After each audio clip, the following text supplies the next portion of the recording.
I had just moved into a new apartment in New York City, a small but cozy unit on the top floor of an old building in a busy neighborhood.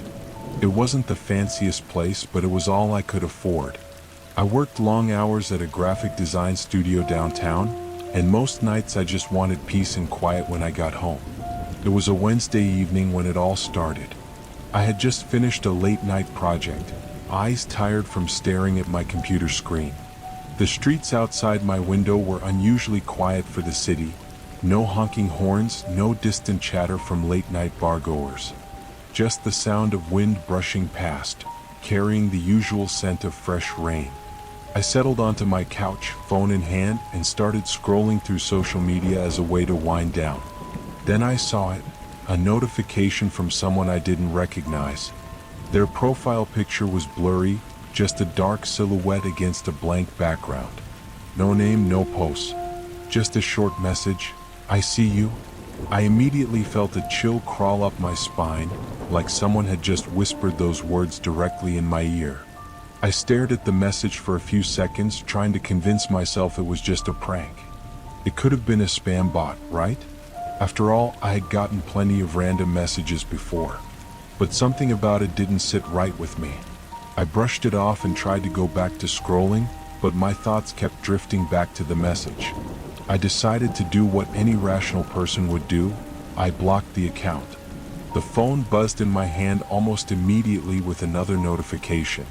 I unlocked my screen, half expecting another weird message, but instead, it was just a news update from a local website. Still, I couldn't shake the feeling that something was off. I put my phone down, stood up, and walked to the kitchen to grab some water. That's when I heard it. A soft tap, tap, tap on the window. My heart skipped a beat. It wasn't the sound of rain or wind. It was rhythmic, deliberate. I froze. I glanced over at the window, my eyes drawn to the sheer curtains swaying gently in the breeze. It was dark outside, but I could just make out the silhouette of a person standing on the other side of the glass. My breath caught in my throat. I rushed over to the window and peered through the blinds, my pulse hammering in my chest. Nothing. No one was there. It was just the quiet street, empty as ever. Still, I couldn't shake the unease that had settled in my stomach. The city had its fair share of weirdos, but this felt different. I shut the curtains, locked the window, and retreated to my bedroom. The feeling of being watched lingered, gnawing at me. Around midnight, I decided to call it a night. I shut off my phone and set it on the nightstand beside my bed. I tried to sleep, but every little sound, every creak of the floorboards, every gust of wind outside, made me jump. I pulled the covers up to my chin, my body stiff as if bracing for something. Then, just as I was about to drift off to sleep, my phone buzzed on the nightstand. My heart stopped. I hadn't heard it ring in hours. I reached over and picked it up, my fingers trembling. The message read, "I'm in your building." My blood turned cold. I wasn't sure if I had read it right. My thumb hovered over the message for a moment before I forced myself to open it. The profile picture of the stranger was still there, but this time they had added something new, a photo of my front door. I shot out of bed, my heart racing. My apartment didn't have a peephole, so I cautiously walked over to the door, pressing my ear against it. I heard nothing. No footsteps. No whispers. Just the occasional shuffle of air in the hallway. I crept over to my phone, searching for the number to call the police. But as I reached for it, I heard the unmistakable sound of someone slowly turning the handle. The door was locked. I was sure of it. But the handle rattled again, and then I heard a voice, soft but clear, from the other side. "I'm waiting for you." I froze, my mind racing. Was it the same person from the message? Had they somehow followed me up here? I knew I had to act fast. With shaky hands, I grabbed my phone and dialed 911. My voice was barely a whisper when I spoke to the dispatcher, trying to explain the situation without alerting whoever was on the other side of the door. But as I was speaking, the rattling stopped. Complete silence. I held my breath. Had they left? Had I imagined it all?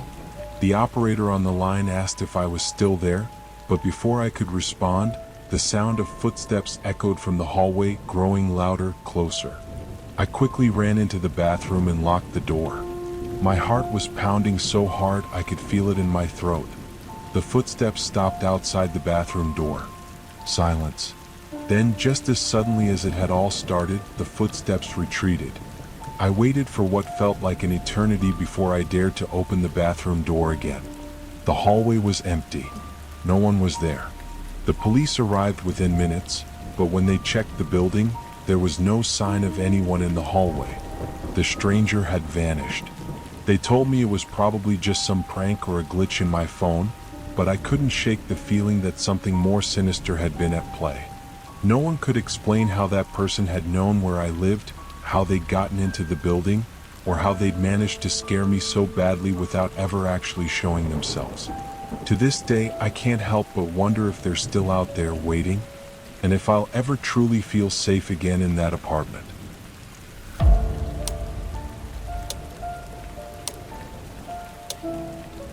It was late autumn when I decided to take a road trip up to the Catskills. I had been working non-stop for months as a freelance writer, and I needed a break. Just me, the open road, and some quiet time in nature. I had rented a small cabin for the weekend, nestled deep in the forest, far from any real civilization. It seemed perfect. The drive was peaceful at first. The sky was cloudy, the trees around me were starting to shed their leaves, and the roads were eerily empty. I kept my playlist low, just a hum of background music while my thoughts drifted. I hadn't seen another car in what felt like hours. The GPS directed me down winding, narrow roads, leading deeper into the woods, until I felt as though I was miles away from the nearest person. Around 9 p.m., just as I was nearing the cabin, the rain started. First, it was just a light drizzle, but it quickly turned into a downpour, the kind that turns roads into slick, treacherous slush. I slowed down and flipped on my headlights, trying to stay alert.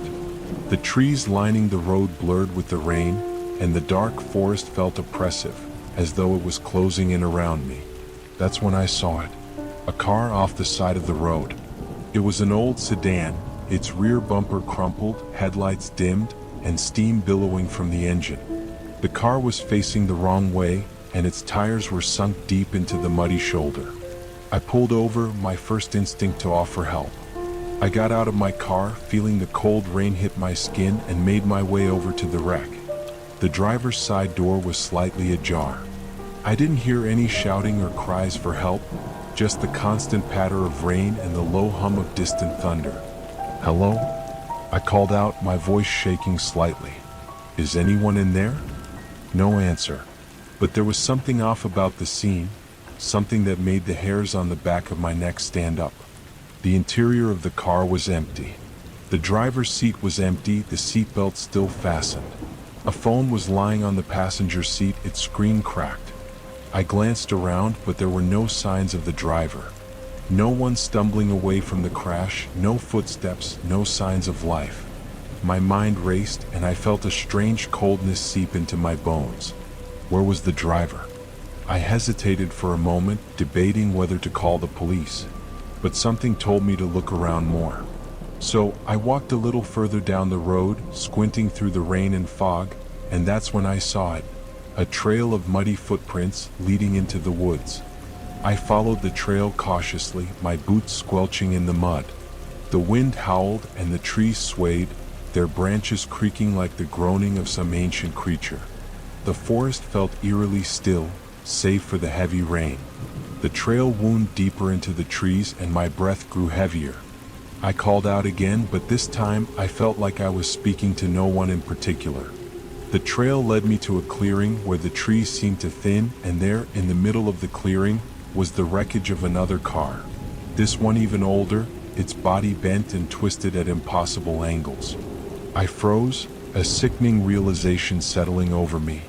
The car's windshield was cracked, its side door was open, and inside, there was a body. The driver's body. But it wasn't just the body that froze me in place. It was the eyes. The dead eyes staring at me from within the car, wide open and vacant. I stumbled back, almost tripping over my feet. My chest tightened as I tried to steady myself, but I couldn't look away from the lifeless figure in the car. Then as I turned to flee, I heard it. A sound. A voice. Soft, like a whisper carried by the wind. "Help me." I spun around, my heart slamming into my ribs, but the clearing was empty. The body was gone. I stumbled backward, my legs shaking. There was a rush of panic flooding my senses. I felt as though the forest was closing in on me, suffocating me with its shadows. I turned around and sprinted back toward the road, my mind screaming at me to get away, to get in my car and leave before something else happened. I didn't look back as I ran through the trees, the rain coming down harder now, as if the sky itself were trying to wash away whatever had just occurred. When I finally reached my car, I got in, slammed the door shut, and immediately started the engine. My hands were trembling, and it took a moment for the car to roar to life. But once it did, I didn't waste a second. I drove faster than I should have, my eyes constantly darting to the rearview mirror, expecting to see headlights closing in behind me. But there was nothing. Just the thick darkness of the forest, the pounding rain, and the unsettling feeling that something was watching me. I eventually made it to the cabin, though I didn't feel much safer there. I spent the night with the lights on, not daring to venture outside again. The voice, "Help me," kept echoing in my mind, though I knew I hadn't imagined it. The next morning, I drove back into town, my nerves still rattled. I stopped by the local sheriff's office to report the accident and the strange scene I'd encountered. They listened carefully but said they had no record of any recent car crashes in the area. "Are you sure you saw what you think you saw?" the officer asked, a skeptical look on his face. I wanted to explain, to tell him that something wasn't right, that the forest felt alive in a way I couldn't describe. But I couldn't. The words wouldn't come. I just nodded and left. I never went back to that forest. And though I couldn't explain it, I felt a deep unease every time I thought about it. As though I had crossed some invisible boundary, one that no one should cross. The strange thing is, even now, I occasionally hear a voice in my dreams. Soft, distant, and always the same. "Help me."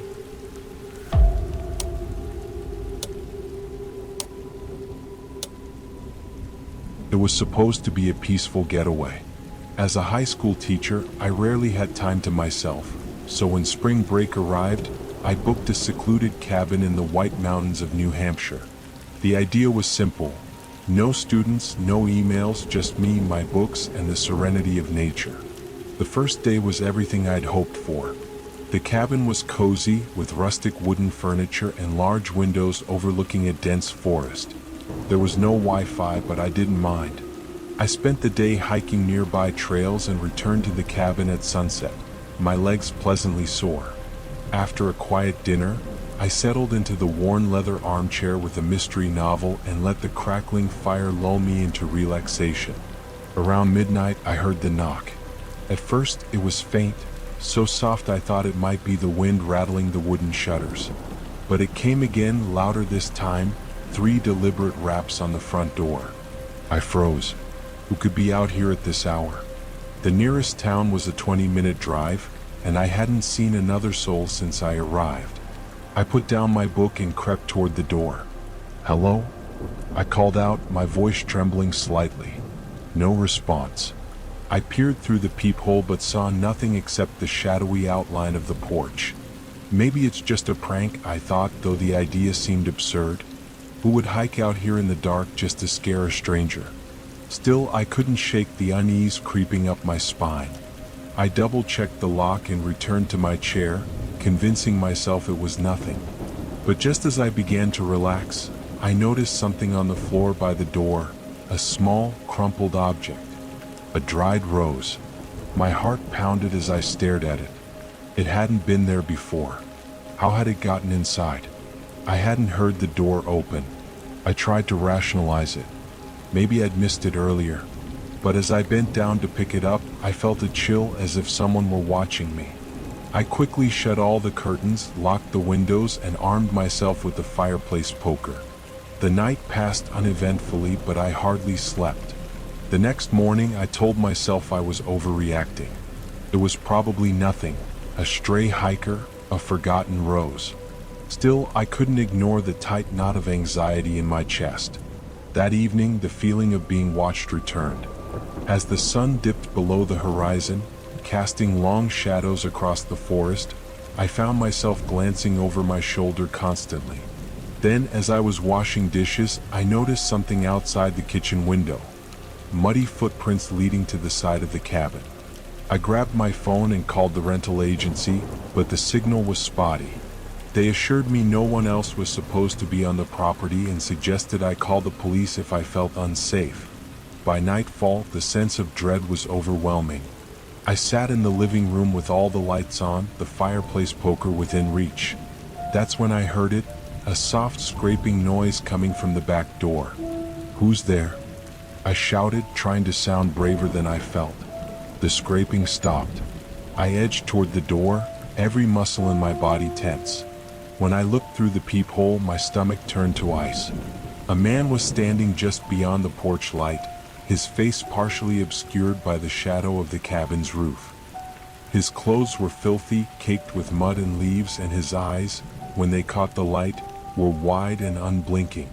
"Go away," I yelled, gripping the poker tightly. The man didn't move. He just stared at the door, muttering something I couldn't hear. Then, as suddenly as he'd appeared, he turned and walked into the woods. I didn't sleep that night. Every sound made me jump. I sat in the armchair, clutching the poker, until the first light of dawn broke through the curtains. When I finally stepped outside, there was no sign of the man, but the muddy footprints circled the entire cabin. I packed my things and left immediately. On my way back to town, I passed a police cruiser and flagged it down. The officers took my statement but didn't seem particularly concerned. "Probably just a vagrant," one of them said, though his tone didn't inspire confidence. To this day, I don't know who that man was or what he wanted. But sometimes, late at night, I still hear those 3 knocks on the door in my dreams, and wake up wondering if the cabin is as empty as I'd like to believe.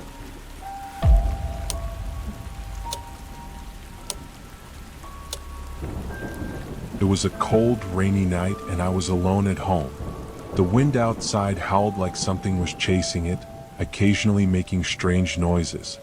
The house I was in was an old, secluded villa I had rented, located on the outskirts of town, surrounded by towering trees and almost completely cut off from the world. I had thought it would be the perfect night for solitude, no one to disturb me, just me and a good book. It was around midnight when I was sitting on the couch in the living room, holding an old, tattered novel, the sound of rain tapping against the window soothing my thoughts. Suddenly, I heard a faint knock on the door. I froze for a moment, then set the book down, holding my breath. It was so remote here, there was hardly anyone around. Who would knock at this hour? I crept over to the window and peeked outside. All I could see was pitch-black darkness, the rain blurring my vision. There was nothing there.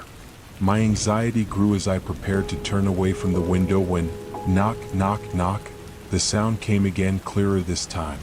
I stood still for a second. The knock had come from the left side of the door. My heart began to race. I tried to convince myself that it was probably a lost traveler or maybe a neighbor nearby. I slowly made my way to the door, opened it, and was met with nothing. Just the cold wind and puddles of water on the ground. I stood there, staring into the pitch-black night, a sense of unease creeping over me. Then I heard a faint buzzing sound, like a faint electronic hum or perhaps a low voice. The sound seemed to come from outside. There was no one there, I was certain of it, but that buzzing noise didn't stop. I tried to calm myself, closed the door quickly, and locked it. But when I turned back toward the living room, the sound was still there, now coming from inside the house. My heart pounded in my chest. The noise was low and raspy, like someone was whispering, but I couldn't make out any words. I stood frozen, unable to move. The damp air and that eerie sound made me break out in cold sweat. My eyes involuntarily moved toward the old phone sitting on the corner of the table. Gathering what little courage I had, I walked over to the phone and picked it up. It had been sitting there quietly, the screen faintly lit. I pressed the call button but didn't dial any number. That sound, it was getting closer. Just as I was about to dial an emergency number, the phone suddenly rang. The screen showed no incoming call. It was blank. I hesitated for a moment before picking it up. On the other end, there was no sound at all, but I could hear a strained, breathless breathing. It was as though someone was pressing their face against the receiver, desperately holding back something. My hands began to tremble, my heart racing. I held my breath, afraid of a scream or worse, something even more terrifying coming from the other side. Then the call abruptly cut off. I slammed the phone down on the table, my mind reeling. Just then, I heard a rustling sound outside the window like something was crawling on the ground. I looked toward the window, and through the rain, I saw a vague figure standing there. The person had their back to me, bent over as if picking something up from the ground, but they were wearing a worn-out gray raincoat, and their hat obscured their face. I stood rooted to the spot, unable to move. That person suddenly raised their head, slowly turned toward me, and looked directly at me. In that moment, I saw their eyes, empty, hollow. There were no pupils, just an abyss of darkness. Fear drained all the strength from my limbs. My feet felt like they were made of lead. That person stood there, motionless, as if waiting for something. I wanted to run, but my body wouldn't obey. Then they began to walk toward me. I finally snapped back to my senses, bolted toward the bedroom, and frantically opened the window, hoping to escape. But as I turned to leave, I heard the door crash open with a violent bang, splintering the wood as if it were paper. I didn't dare look back. I jumped out of the window, landing hard on the ground, my body aching from the fall. Without wasting a second, I ran toward the trees. The footsteps behind me grew louder, that figure quickly closing in. Every time I glanced back, they were a little closer. The air smelled foul, like decay. I ran for what felt like hours until I finally saw headlights in the distance. I waved my arms frantically, and the car stopped. The driver, clearly startled by my panicked state, hesitated but agreed to take me to the nearest police station. By the time the police arrived at the house, it was completely empty. The door had been broken open, but there were no signs of anyone inside. They told me it was just the wind playing tricks on me, that I had likely imagined the whole thing. But I knew it wasn't a hallucination. The man with the empty eyes, I'll never forget him. Even today, sometimes in the dead of night, I hear that strange buzzing sound. I feel as though someone is standing outside my door. Whenever it happens, I quickly shut the window, lock the door, but I can never shake the feeling. Who was he? Why was he so certain I would see him?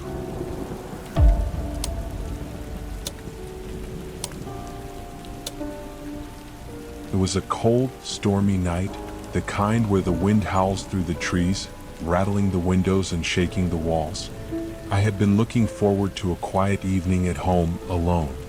My family had gone on a trip for the weekend, and I was relishing the solitude, enjoying the peace. The power had gone out hours ago, but the dim glow of candles and the crackling fireplace made everything feel cozy, like I was tucked away in a safe little bubble. The rain hammered against the windows, and the thunder cracked so loudly that it felt as if the sky itself was shattering. I curled up on the couch, a blanket over my legs, a book in hand, though I wasn't really reading. I was just staring at the flickering shadows, listening to the storm rage outside. Every now and then, I would hear a faint creak or groan from the house, but it was just the wind, or so I told myself. Then I heard it. A sound so subtle at first, I almost thought I imagined it. A soft, steady knocking at the door. I froze. Who could be out there in such a storm? No one, I hoped. The house was on the outskirts of town, and the road leading to it was a narrow, winding path, barely traveled by anyone at this time of night. I tried to dismiss the noise, telling myself it was just the storm playing tricks on my ears, but the knocking came again, louder this time, more insistent. My heart began to race as I glanced over at the door. The knock came once more, and then there was a brief pause. It felt like the air in the room had thickened, pressing in on me. I stood up slowly, my legs a little unsteady, my pulse quickening.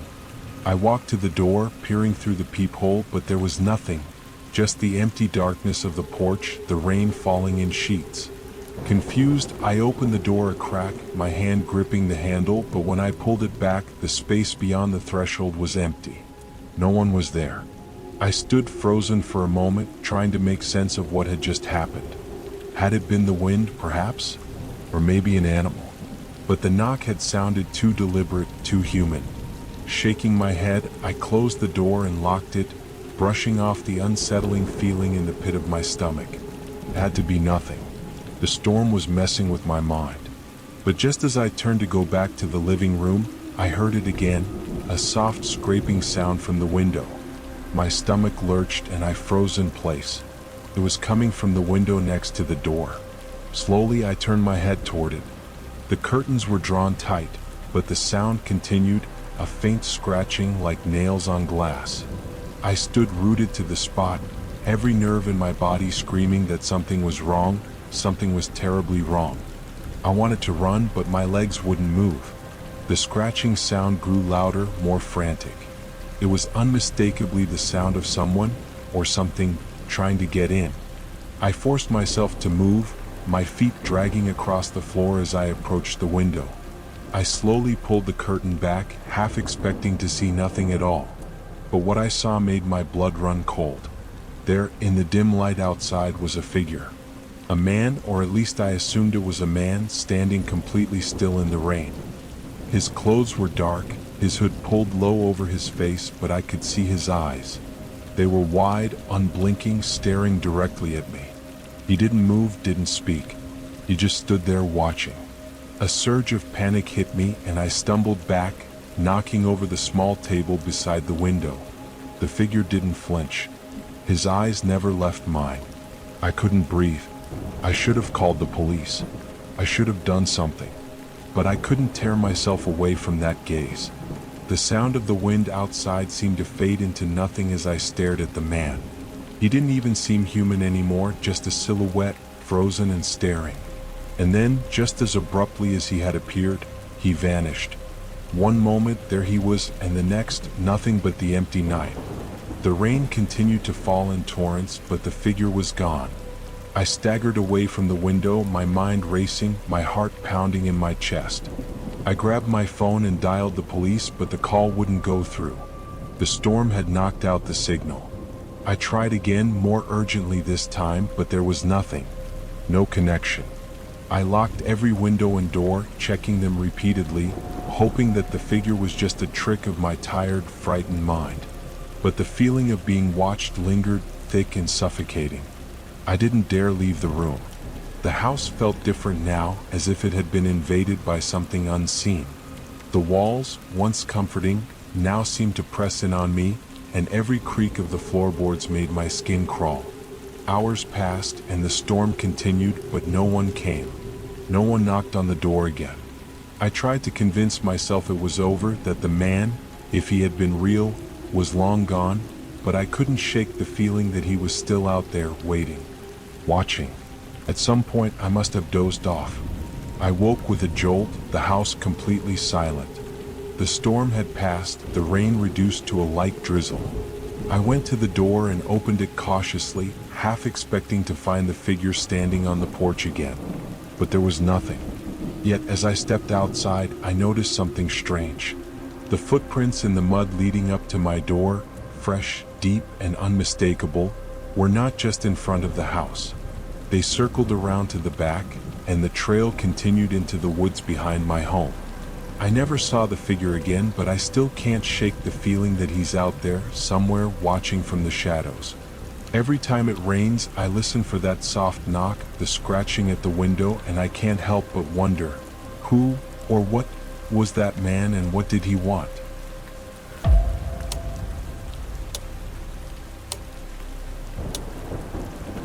I never expected that a weekend getaway to a secluded cabin in the woods would end in terror. I had booked the place through a remote cabin rental website, eager to escape the noise of the city. It was a quaint little structure, nestled deep in the forest, miles away from the nearest neighbor. The isolation was exactly what I needed, a break from work, from the constant buzz of social media, and from the overwhelming demands of everyday life. The first evening, everything was perfect. The smell of pine filled the air, the crackling fire was warm and inviting, and I spent hours just sitting on the porch, reading a book and sipping tea. The cabin was old but charming, with creaky wooden floors and a stone fireplace that added to its rustic charm. As night fell, the forest grew silent, the kind of eerie stillness that only deep woods can offer. I had set my phone on silent, wanting to disconnect completely.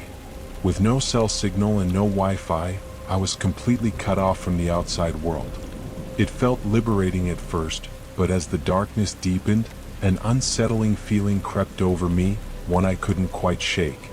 I chalked it up to the unfamiliar silence, the kind of stillness that makes every little sound seem louder than it really is. It wasn't long before I heard the first noise, a faint knock. I thought it was my imagination at first, but then it came again. Soft, steady knocks as though someone was tapping at the door. I frowned. Who could be out here at this hour? There were no other cabins for miles. I looked through the small window beside the door, but saw nothing except the black, empty forest. I convinced myself it was just an animal, maybe a deer or some other creature, tapping against the wood. But the knocking continued, louder now, more insistent. A chill ran down my spine. It was too rhythmic to be an animal. I hesitated, my hand gripping the door handle. What if it was a person? What if someone else had gotten lost in the woods? Hello? I called out, my voice trembling slightly. There was no answer, just the steady knock, as if they hadn't heard me or weren't responding. I checked the lock on the door one more time just to be sure, and then decided to ignore it. Surely it was just some strange animal. I turned back toward the fireplace, trying to push the unease out of my mind. But then the knocking stopped. Just like that. I almost felt relieved. I settled back down, trying to read, but my mind was racing. Was I really alone here? Or was there someone else out there waiting? Minutes passed, and then, without warning, I heard a voice. It was soft at first, barely audible, but it came from somewhere close, too close. I jumped up, my heart hammering in my chest. The voice whispered, "Let me in." I froze. No one was supposed to be out there. No one. I didn't know what to do. Should I call the police? But there was no service out here, not even a landline. The voice whispered again, this time more urgent. "Please let me in. I need help." I stood frozen in place. Who would be out here in the middle of nowhere, in the dead of night, needing help? I felt the panic rising in my chest. The voice didn't sound threatening, just desperate. But I knew better than to trust anyone who appeared out of nowhere in such an isolated place. I grabbed the fireplace poker, holding it tightly in my hands as if it could somehow protect me. I approached the door, my heart pounding so loudly I was sure the person on the other side could hear it. "Who are you?" I called out, my voice shaky but strong. "What do you want?" There was no answer, just silence. I waited, holding my breath, hoping to hear something that would explain the situation, something that would give me a clue as to whether I was about to open the door to safety or to something much worse. Suddenly, the door rattled as if someone was trying to force it open. I jumped back, my pulse racing. I could hear the person's breathing now, quick and shallow, almost frantic. "Please, please, I'm so cold, so cold. Let me in." I didn't know what to do. Every instinct told me not to open the door. But what if they really were in danger? What if they were hurt? I bit my lip, trying to think clearly. But the longer I waited, the more desperate the voice became, almost pleading. And then, just as suddenly as it had started, it stopped. A profound silence filled the cabin. No knocking, no whispers, just the sound of my own breathing. I waited a few moments, then slowly, cautiously, I approached the door again, peering through the peephole. Nothing. The porch was empty. No footprints in the snow. No sign of anyone at all. I opened the door, just a crack, my heart pounding in my chest. I scanned the darkness outside. The only sound was the wind whistling through the trees. I stepped outside, feeling both a rush of relief and an unsettling sense of dread. I glanced around, expecting to see something, anything, that would explain what had just happened. But there was nothing. Just the endless stretch of dark woods, silent and still. The snow crunched underfoot as I walked around the cabin, searching for any sign of a person. Footprints, a bag, anything. But there was nothing. No evidence that anyone had been here at all. I retreated back into the cabin, locking the door behind me. My mind was reeling. Was I just imagining it? Was I hearing things? I didn't sleep that night. Instead, I spent hours staring out the windows, half expecting to see someone standing in the shadows. But no one came. The next morning, I packed my things and left. I never saw anyone or heard that voice again. But as I drove away, I glanced in the rearview mirror. And for just a moment, I could have sworn I saw someone standing in the doorway of the cabin, watching me leave. I haven't gone back to the woods since. Every now and then, I wonder if I was just losing my mind, or if something truly strange happened that night. But I'll never know for sure. Some mysteries are better left unsolved.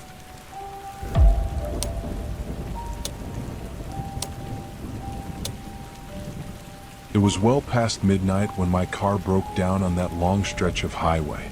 The last signs of civilization were miles behind me, and ahead was nothing but endless darkness, the occasional flash of headlights from a distant vehicle, and the occasional groan of my engine as it sputtered in frustration.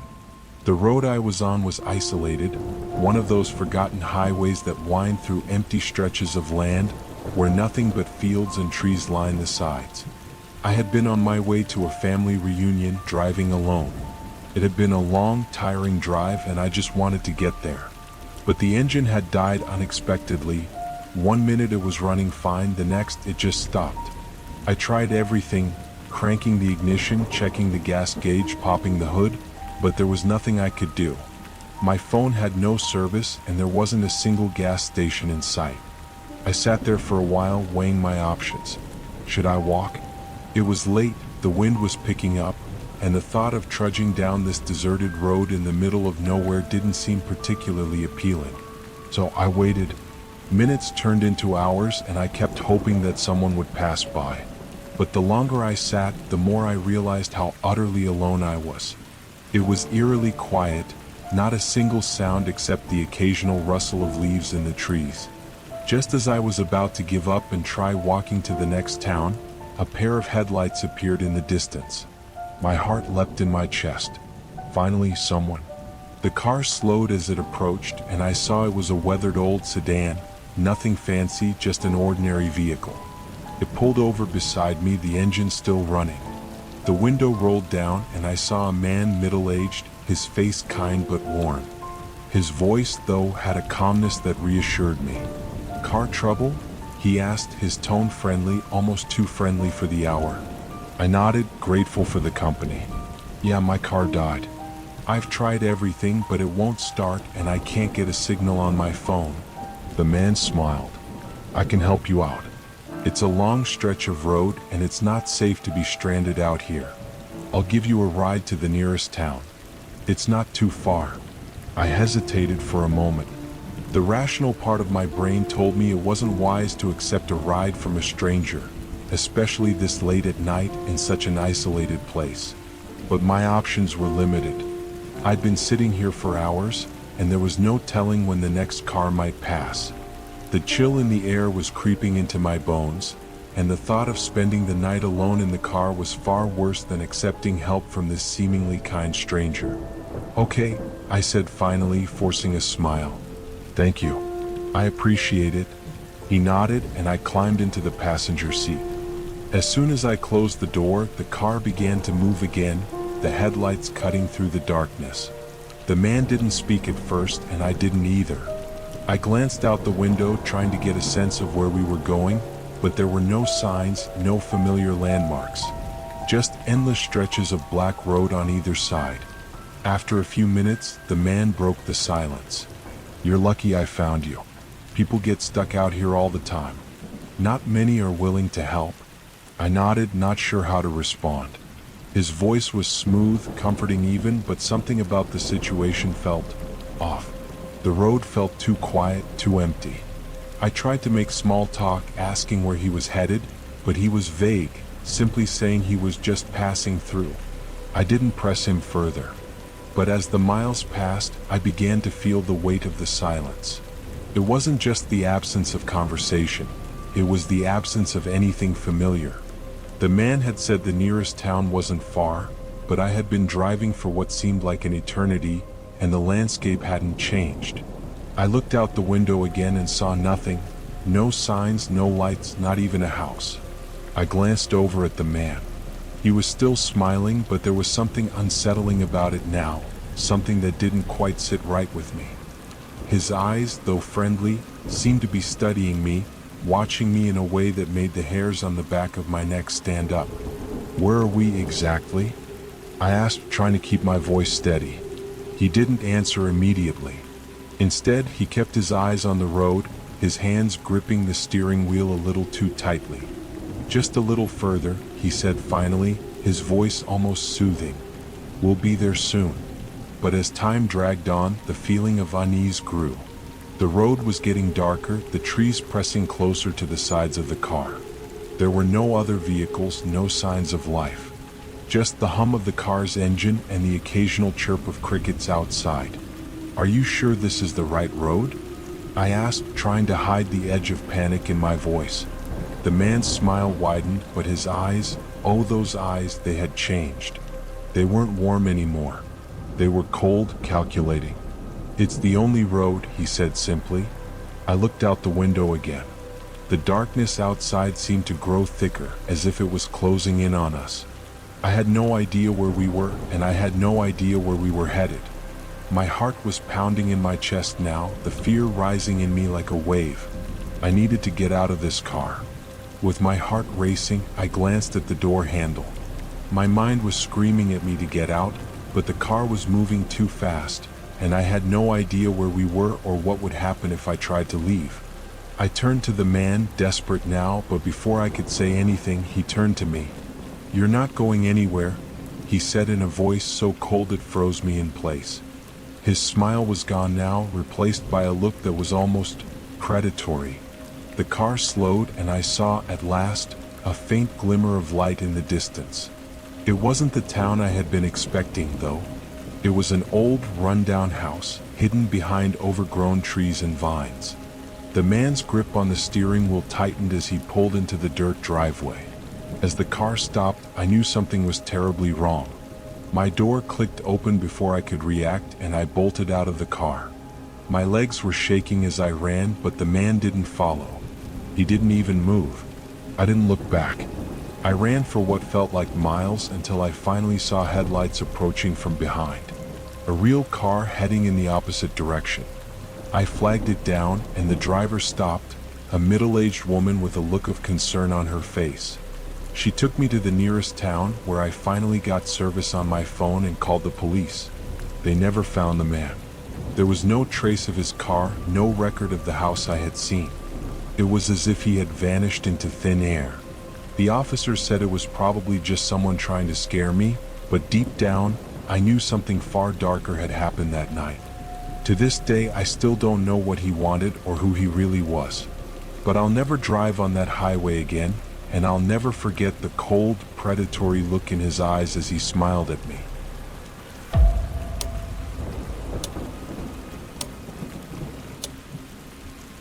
I had been on the road for hours, my tires humming steadily against the wet asphalt, the rain pelting against my windshield like small bullets. The forecast hadn't predicted anything like this. A storm had rolled in faster than expected, and now the heavy downpour was obscuring everything around me. The highway, once familiar, had become a blur of water and gray. I wasn't far from the cabin I had rented for the weekend, a remote little hideaway deep in the woods. The place was supposed to be an escape from the busy city, a chance to unwind and enjoy some peace and quiet. I had planned on spending a couple of days hiking, reading, and maybe taking a few pictures of the surrounding forest. But now, with the storm raging outside and the darkening sky pressing down like a heavy weight, I wasn't so sure about the idea of spending the night alone in the middle of nowhere. The GPS in my car had been useless, constantly cutting out due to the storm, and I found myself relying on my instincts to navigate the winding, forest-clad roads. The trees pressed in on both sides, casting long, dark shadows across the road. I knew I was getting close to the cabin, but the storm was intensifying and the wind was picking up speed. Suddenly, a flicker of light ahead caught my eye. Through the torrential rain, I could see a faint glow, something like a street lamp, but no street was visible. I slowed down, squinting to make out the details. It was a small, dilapidated cabin sitting on the edge of the road, its porch light flickering in the storm. It wasn't the cabin I had rented, but it was close enough, and I was in no mood to keep driving in this weather. The thought of a warm place to wait out the storm seemed like a welcome relief, even if it was a little out of place. I pulled up in front of the cabin, unsure whether I should go inside or just wait in the car. The door creaked open just as I was about to get back into the car, and a man appeared, standing in the doorway, his face partially obscured by the rain-soaked shadows. "Lost in the storm, are you?" he called out, his voice gravelly but friendly enough. His movements were slow, deliberate, as if he were used to being alone in this place. "Come on in, I've got a fire going." No reason to sit out there in the rain. I felt a twinge of uncertainty. There was something unsettling about his calm demeanor, standing in the middle of a storm with no umbrella, but my instincts told me I should take him up on his offer. The storm was only getting worse, and I didn't want to risk being stuck in the car all night. "Thanks," I said, stepping out of the car, trying to mask the unease I felt. "I appreciate it." The man stepped back, holding the door open wider. "Name's Frank. Don't mind the place. It's old, but it'll keep you dry." He gestured toward a worn leather chair by the fireplace, which crackled with the warmth of burning logs. "Make yourself comfortable." I stepped inside, and as soon as I did, the weight of the storm seemed to fade away. The cabin smelled of old wood and smoke, and the fire crackling in the hearth brought a strange sense of calm. The walls were adorned with faded photographs of landscapes and animals, and there was a dusty, lived-in feel to the place. "Let me get you a drink," Frank offered, his voice still friendly, though there was something slightly off about his too-quick hospitality. "You'll want to warm up after being out there." I nodded, smiling politely. It was strange, but I didn't want to seem rude. He poured me a glass of something amber and handed it to me with a slight bow. I took a sip. It was strong, almost too strong, but I didn't mind it. Frank settled across from me in a worn armchair, staring into the fire. For a moment, there was a silence that stretched a bit too long. Then he spoke again. "You know, you're lucky you found this place," he said, his voice low, almost secretive. "Not many people come by here, not unless they need something. Not many make it through the storm either." I raised an eyebrow, intrigued by his odd choice of words. "What do you mean?" "I'm just passing through." He chuckled, but it was a hollow sound, like he was speaking through a closed throat. "Not many pass through here without consequences," he said, leaning forward slightly. His eyes locked onto mine, and for a moment, I could feel a chill crawl down my spine. I wasn't sure what to make of his words. Maybe it was the alcohol, or maybe it was just the strangeness of the whole situation, but I suddenly felt like I had made a mistake by accepting his invitation. Before I could speak, there was a loud banging sound from somewhere outside. It was so abrupt, it sent a jolt through me. Frank didn't flinch. He didn't even seem to notice. But the hair on the back of my neck stood up. The storm outside seemed to intensify, the wind howling louder, the rain hitting the windows like heavy stones. My heart pounded in my chest. I told myself I was being irrational, that it was just the storm making everything feel weird. But Frank's face remained unchanged, his eyes fixed on the flames as if he had heard nothing. The banging continued, now louder, almost rhythmic, as if something, or someone, was pounding on the door. I stood up quickly, my pulse quickening. "Is everything okay?" I asked, my voice trembling slightly.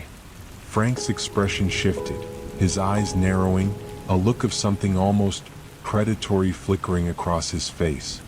He didn't answer at first, but after a long, uncomfortable pause, he stood up and walked over to the door.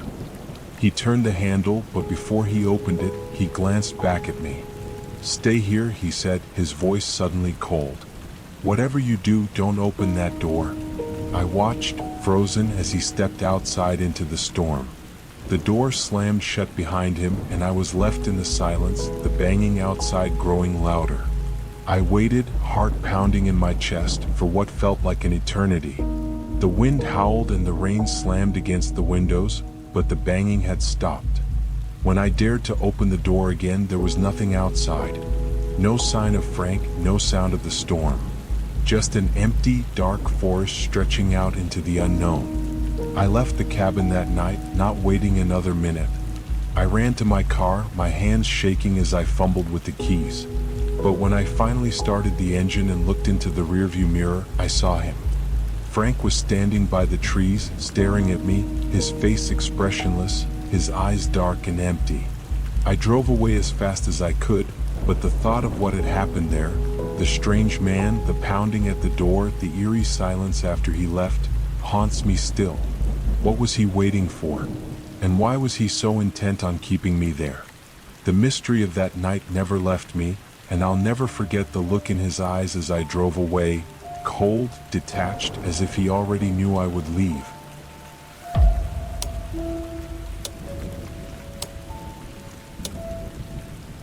It was the last bus of the night. The streets were slick with rain, and the air was thick with the kind of stillness that only comes in the dead of night. I had been stuck at the late shift at work, and now I was catching the final bus home. The city felt unusually quiet for a Friday night, and I couldn't help but feel a little uneasy as I stood alone at the bus stop, watching the glow of the streetlights shimmer off the wet pavement. I was already tired, my eyes heavy from lack of sleep. The bus was late, the kind of lateness that only added to the discomfort of the night. No one else was waiting at the stop, and the only sound was the rhythmic dripping of water from the trees above. Finally, I saw the headlights in the distance, cutting through the foggy haze. The bus appeared from the shadows, its red tail lights glowing eerily against the dark backdrop. I breathed a sigh of relief. At least I'd be off my feet soon. The doors opened with a soft hiss, and I stepped aboard. The bus driver, an older man with tired eyes and a gray beard, glanced at me without saying a word. He didn't seem particularly friendly, but I figured it was just the late hour getting to him too. "Good evening," I muttered, finding a seat near the back. The bus was nearly empty, just a few other passengers scattered throughout. A couple of them were already asleep, their heads tilted against the windows. The dim yellow lights above flickered faintly, casting an almost sickly glow over the interior. I glanced around. The atmosphere felt off, as if something was out of place, but I couldn't put my finger on it. I pulled out my phone and scrolled aimlessly through my notifications, trying to ignore the creeping discomfort. Then, out of the corner of my eye, I noticed him. At the front of the bus, a man sat alone. He was dressed in a long dark coat that seemed a bit too large for his frame, and he had a wide-brimmed hat pulled low over his eyes. I couldn't see his face clearly, but something about him felt wrong. There was a heaviness to his presence, a feeling of being watched even though he hadn't turned in my direction. The bus began moving again, and I tried to focus on something else, anything else. But my gaze kept drifting back to him. The man remained perfectly still, his hands folded neatly in his lap, his posture unnaturally rigid. I had no idea where he had gotten on. I was certain no one had been on the bus when I first boarded. The bus creaked as it turned onto a darker part of the route, the streetlights outside dimming as we moved deeper into the city's quieter neighborhoods. My stop was coming up soon, but I found myself hesitating. There was something about the man at the front that made me uneasy, his silence growing more oppressive as the ride wore on. As the bus passed through an empty street, I felt the temperature drop. I could see my breath in the air, and the hairs on the back of my neck stood up. A sudden chill, not from the cold outside but from something else entirely, settled over me. I glanced back at the man. His head was turned slightly toward me now, but he wasn't looking at me. His eyes were staring straight ahead, his face still hidden under the brim of his hat. But I couldn't shake the feeling that he was waiting for something. The bus hit a bump and I looked away for a moment to steady myself. When I looked back up, the man was closer, much closer. He had moved from the front of the bus to the seat directly across the aisle from me, without a sound. It was as if he had appeared there in an instant. My heart skipped a beat and a cold sweat broke out on my skin. I hadn't seen him move. I hadn't heard him move. The air in the bus felt even heavier now, as if something was pressing down on my chest. I sat up straighter, trying to keep my breath steady, but the more I looked at him, the more I felt the walls closing in around me. His eyes, now visible, were dark, deep black, like endless voids. There was no reflection, no light catching in them. They were impossibly still. He didn't blink, didn't move, just stared. I tried to look away, but something about those eyes, it was like they were drawing me and locking me in place. A pit grew in my stomach, and my hand instinctively reached for the emergency button by the seat, but before I could press it, the bus lurched to a halt. The lights flickered again. The driver didn't say anything, but I could feel the tension in the air. I stood up abruptly, my heart racing. "This is my stop," I mumbled, rushing to the door before the bus even fully stopped. The man didn't move. His eyes followed me, unblinking. The doors opened with a soft hiss, and I almost stumbled out into the cold night. The bus was silent behind me as I hurried away from it, feeling a strange sense of relief. I didn't look back, but I couldn't shake the feeling that the man was still watching me from inside. As I walked down the empty street toward my apartment, I tried to push away the sense of dread that lingered in my chest. The wind had picked up, but the air felt oddly still, like I was in some sort of vacuum. I glanced over my shoulder, half expecting to see him there, just out of sight, following me. I didn't look back again. When I got to my apartment, I locked the door and turned on every light in the place, even though I was alone. I tried to tell myself it was just my imagination, that I was overreacting. But the image of those black, lifeless eyes, fixed on me, unblinking, haunted me. The next morning, I saw something that stopped me in my tracks. The bus schedule. It had been posted on the community board in the lobby of my building. I had never paid attention to it before, but something about it caught my eye now. The bus I had taken the night before, the one that had been so eerily empty and quiet, wasn't listed anymore. In fact, there was no mention of that bus route at all. It didn't exist. I don't know who that man was or why he was on that bus, but I'll never forget the hollow emptiness in his eyes. And I'll never take the last bus again.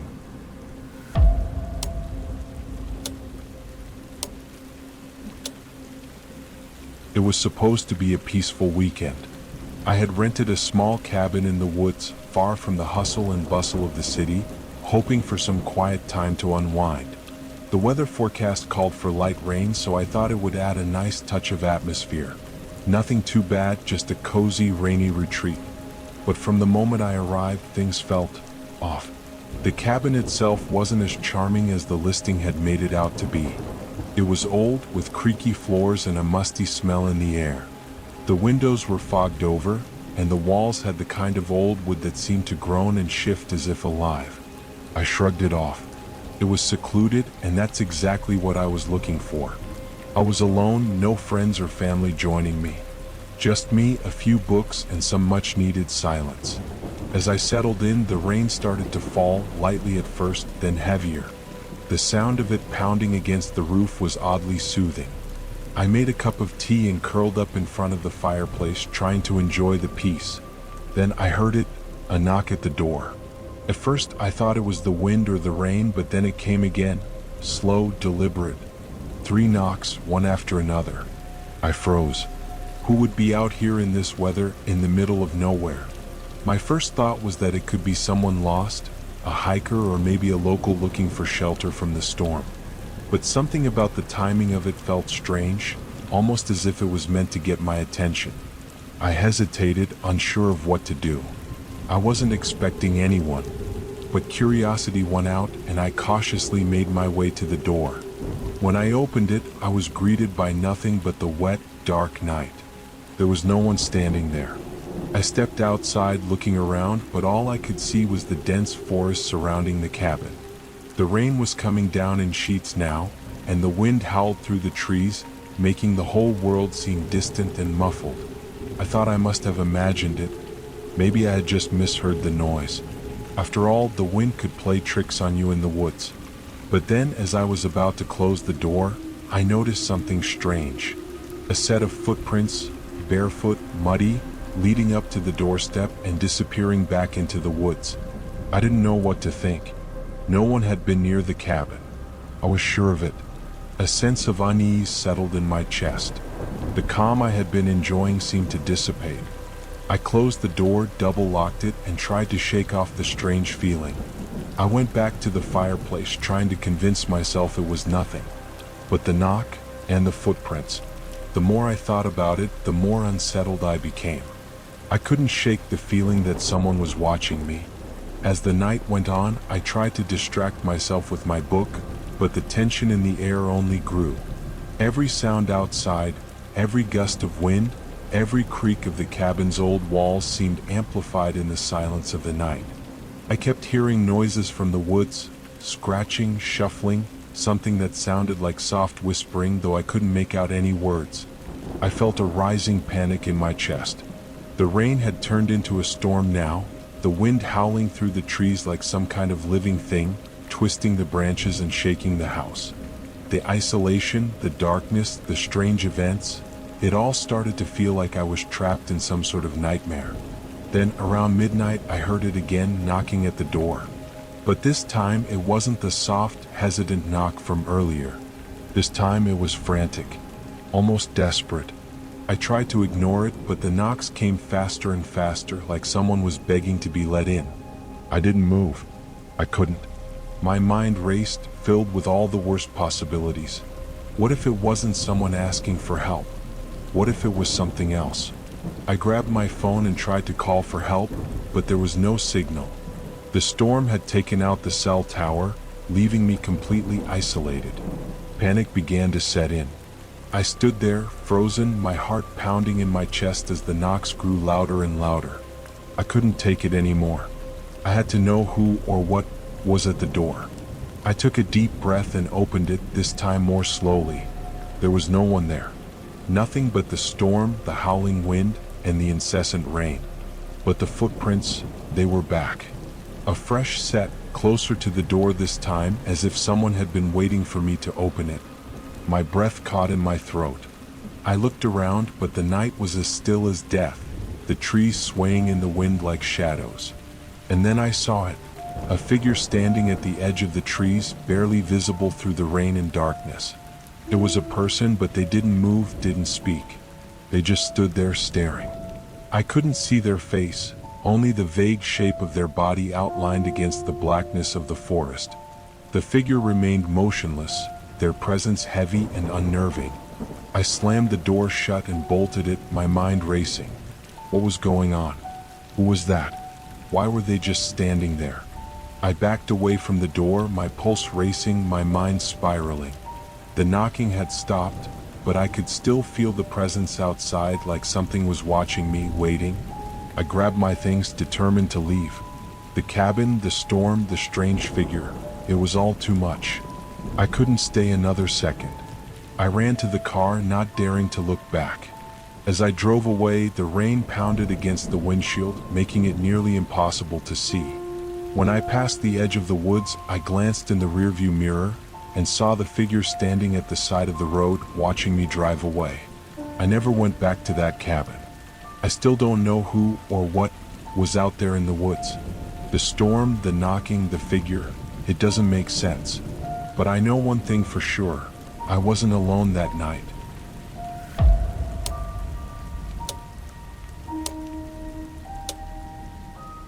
I had been driving for hours, the headlights of my car cutting through the dense fog that seemed to stretch endlessly along the road. The night had fallen quickly and the storm was getting worse. The rain battered my windshield with relentless force, the wipers struggling to keep up with the downpour. I had hoped to make it home before the weather turned, but now I was too far from any exits or nearby towns. The road ahead seemed endless, and the isolation was beginning to weigh on me. I had taken this route 1,000 times before, but tonight everything felt different. The trees along the side of the road appeared to loom closer than usual, their dark silhouettes forming eerie shapes in the dim light. My stomach churned as I looked out the side window, trying to shake the feeling of being watched. As I pressed on, a strange sense of dread settled over me. My eyes kept darting to the rearview mirror, half expecting to see headlights behind me, but the road was empty. There was nothing, just the thick fog and the rain. Then I saw it. A figure standing by the side of the road. It was a man, drenched, his clothes clinging to his body. His face was obscured by the shadow of his hood, but I could make out his hands, stretched out in a gesture that seemed almost pleading. I slammed on the brakes, heart hammering in my chest. I was alone on this stretch of highway, miles from any towns. Who would be out here in this kind of storm? I stared at the figure for a long moment, unsure of what to do. Should I stop? It didn't feel right, but there was something about him that made me hesitate. He didn't move, standing still in the rain, like he was waiting for something. I couldn't take my eyes off him. Something was wrong. The decision felt like it took a lifetime, but I couldn't ignore the nagging sense that I should help. Against my better judgment, I rolled down the window slightly, just enough to speak. "Hey, are you okay?" My voice cracked slightly, swallowed by the storm. The man didn't respond. He just kept standing there, his hands still outstretched, as if inviting me to come closer. My heart raced, but I couldn't bring myself to drive away. It was like my body was frozen, locked in place by some unseen force. Finally, after what felt like an eternity, I decided I had to keep moving. I slowly released the brake, ready to drive away, when I heard a soft voice from the darkness. "Please, help me." The words were faint, barely audible over the sound of the storm, but they were enough to make me freeze. I leaned closer to the window, staring into the dark, trying to make sense of what I had heard. Then, suddenly, I saw his face. The man had stepped closer, so close that the rainwater trickled down his pale skin, his eyes wide, his mouth slightly parted in what looked like an agonized plea. His eyes, something was wrong with them. They were too wide, too empty. There was nothing in them, no emotion, just a deep, hollow emptiness. I don't know why, but the moment our eyes locked, a surge of panic ran through me. A sickening chill swept over my body as the realization hit me. I had made a huge mistake.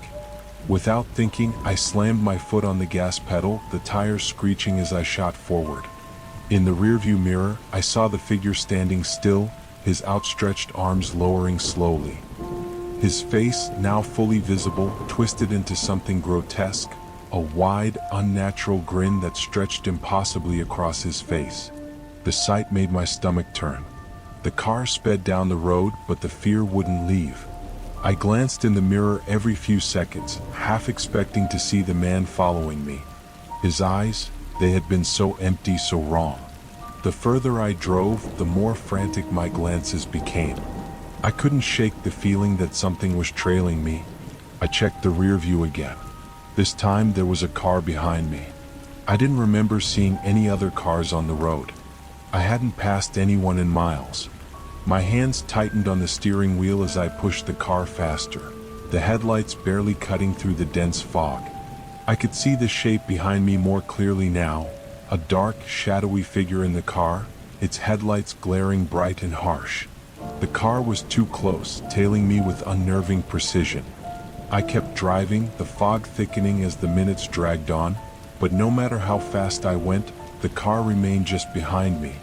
I made a sharp turn onto a smaller road, hoping to lose it, but the car followed, its engine growling in the distance, relentless. My heart pounded in my chest. I couldn't take it anymore. I had to get away. I didn't know where I was going anymore, the roads all blending together in a dizzying haze. Then, ahead of me, I saw something, a sign. It was a faded, old sign that read, "Welcome to Raven's Hollow." I had no idea where I was, but I was desperate. I pressed the brakes and swerved into the parking lot of an old, abandoned gas station. I threw the car into park, barely breathing, too afraid to get out. I looked behind me, but the car that had been following me was gone. For a moment, I just sat there in the silence, the rain still pounding on the roof, my heart racing. I thought maybe I had imagined the whole thing, that my mind had been playing tricks on me.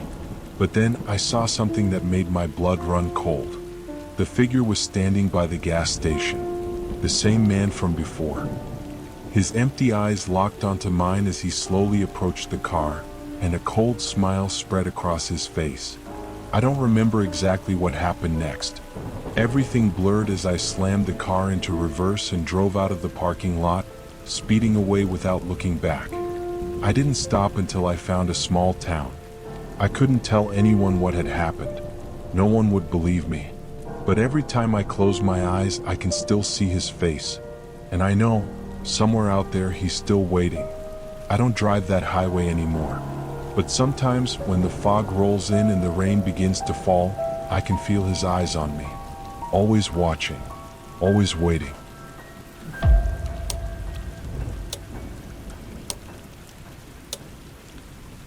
It was supposed to be a quiet evening.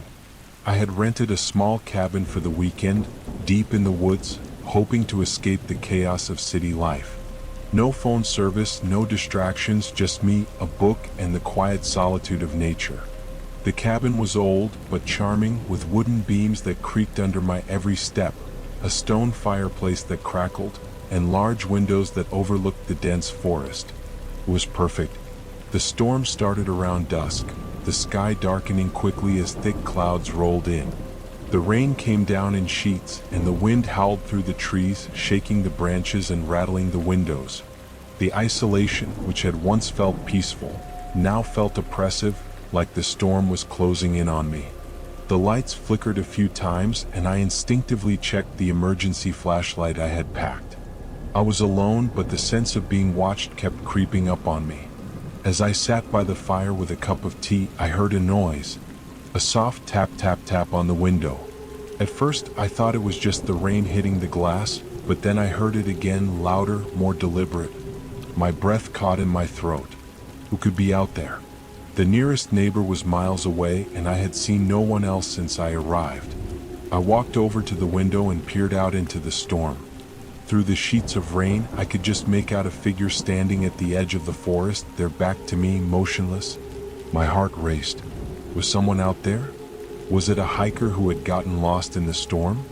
The figure was tall, dressed in a dark jacket, but there was something off about it. It didn't move. It didn't even seem to breathe. I stepped back, my pulse quickening. Should I call for help? I picked up my phone, but of course there was no signal. I felt trapped. The storm was too fierce for me to even consider driving anywhere. I tried to shake the feeling of unease, but it lingered.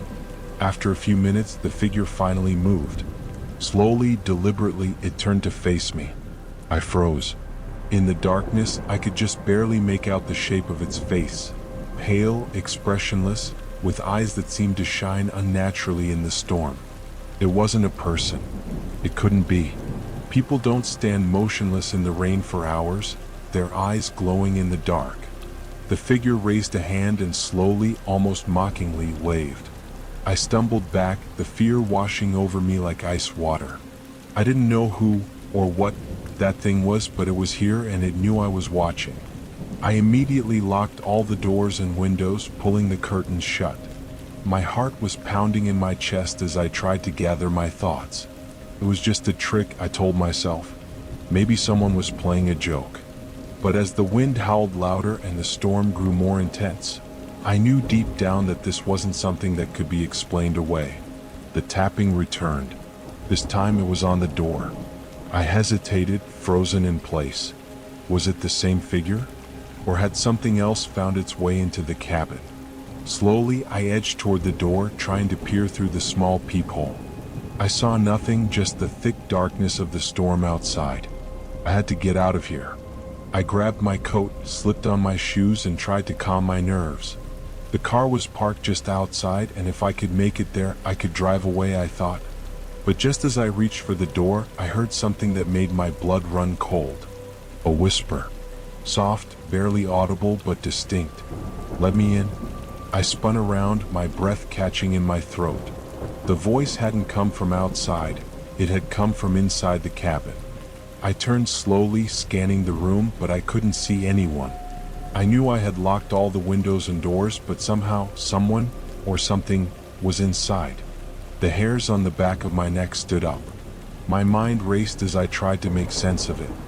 Maybe it was a trick of the storm, the wind carrying sounds that weren't really there. But then I heard it again, louder this time. "Let me in." It was coming from the hallway. I bolted for the back door, but as I reached for the handle, I stopped dead in my tracks. Standing in the doorway, blocking my escape, was the figure from outside.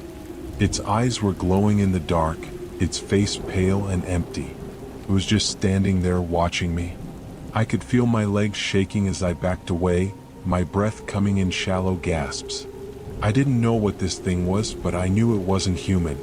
It hadn't spoken a word, but its presence was more suffocating than any physical threat I had ever encountered. I turned and ran, scrambling for the front door. I couldn't think. I couldn't breathe. I had to get out.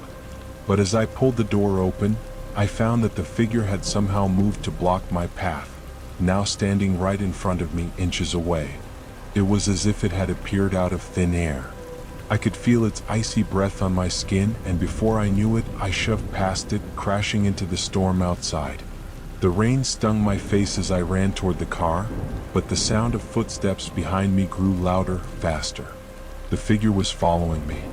I reached the car, fumbled with the keys, and finally got the door open. I slammed it shut behind me and started the engine, my hands trembling as I put the car in gear. The figure stood at the edge of the cabin, watching me through the rearview mirror as I sped away. Its eyes were still glowing in the darkness, but the figure didn't move. I didn't stop driving until I was far away, until the storm had passed and the night had calmed. I kept glancing in the rearview mirror, half expecting to see the figure still following me. But there was nothing, just the empty road stretching behind me. Even now, days later, I can't shake the feeling that something is still out there, waiting for me to return. The figure never spoke, but its eyes, their emptiness, their unblinking gaze, still haunt me. And the worst part?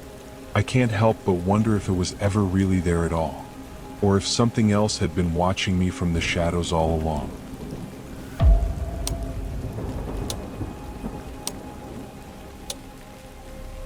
It was supposed to be a quick weekend getaway. A small Airbnb cabin in the woods, far enough from the city to escape the constant noise, but close enough that I wouldn't feel too isolated. I had rented it on a whim, wanting some time to relax, reflect, and recharge. The host had been friendly, and the place seemed charming. A cozy wooden cabin with a porch that overlooked a thick forest, a roaring fireplace, and all the comforts I needed. I was ready to disconnect and enjoy the peace. I arrived in the late afternoon, just as the sun began to dip below the horizon, casting long shadows across the trees. The cabin had a rustic feel, with old wood floors that creaked underfoot, a stone fireplace, and large windows that let in the last light of day. I unpacked my bags, made a cup of tea, and settled onto the couch by the fire. The sound of the wind rustling through the trees outside was oddly soothing, and for a moment, I thought to myself that this was exactly what I needed. As the evening wore on, the storm rolled in. The wind picked up, howling through the trees, and the rain began to pour down in heavy sheets, drumming against the roof. It was a typical fall storm, dark, wet, and wild, but somehow the isolation of the cabin made everything feel much more intense. The wind seemed to groan as it twisted around the corners of the house, and the windows rattled slightly, as if the house was barely holding together against the elements. I had just finished my dinner when I heard a knock at the door. It was soft at first, almost like a tap. I froze, unsure if I had heard it correctly. My phone had no signal, and I hadn't seen another car on the road since I turned off the main highway. There was no one around for miles. I hesitated, wondering if maybe it was just the wind, but the knock came again, more forceful this time. I stood up, walked cautiously to the door, and peered through the peephole. The storm outside had turned the world into a blur of gray and black, and I could barely make out anything through the glass.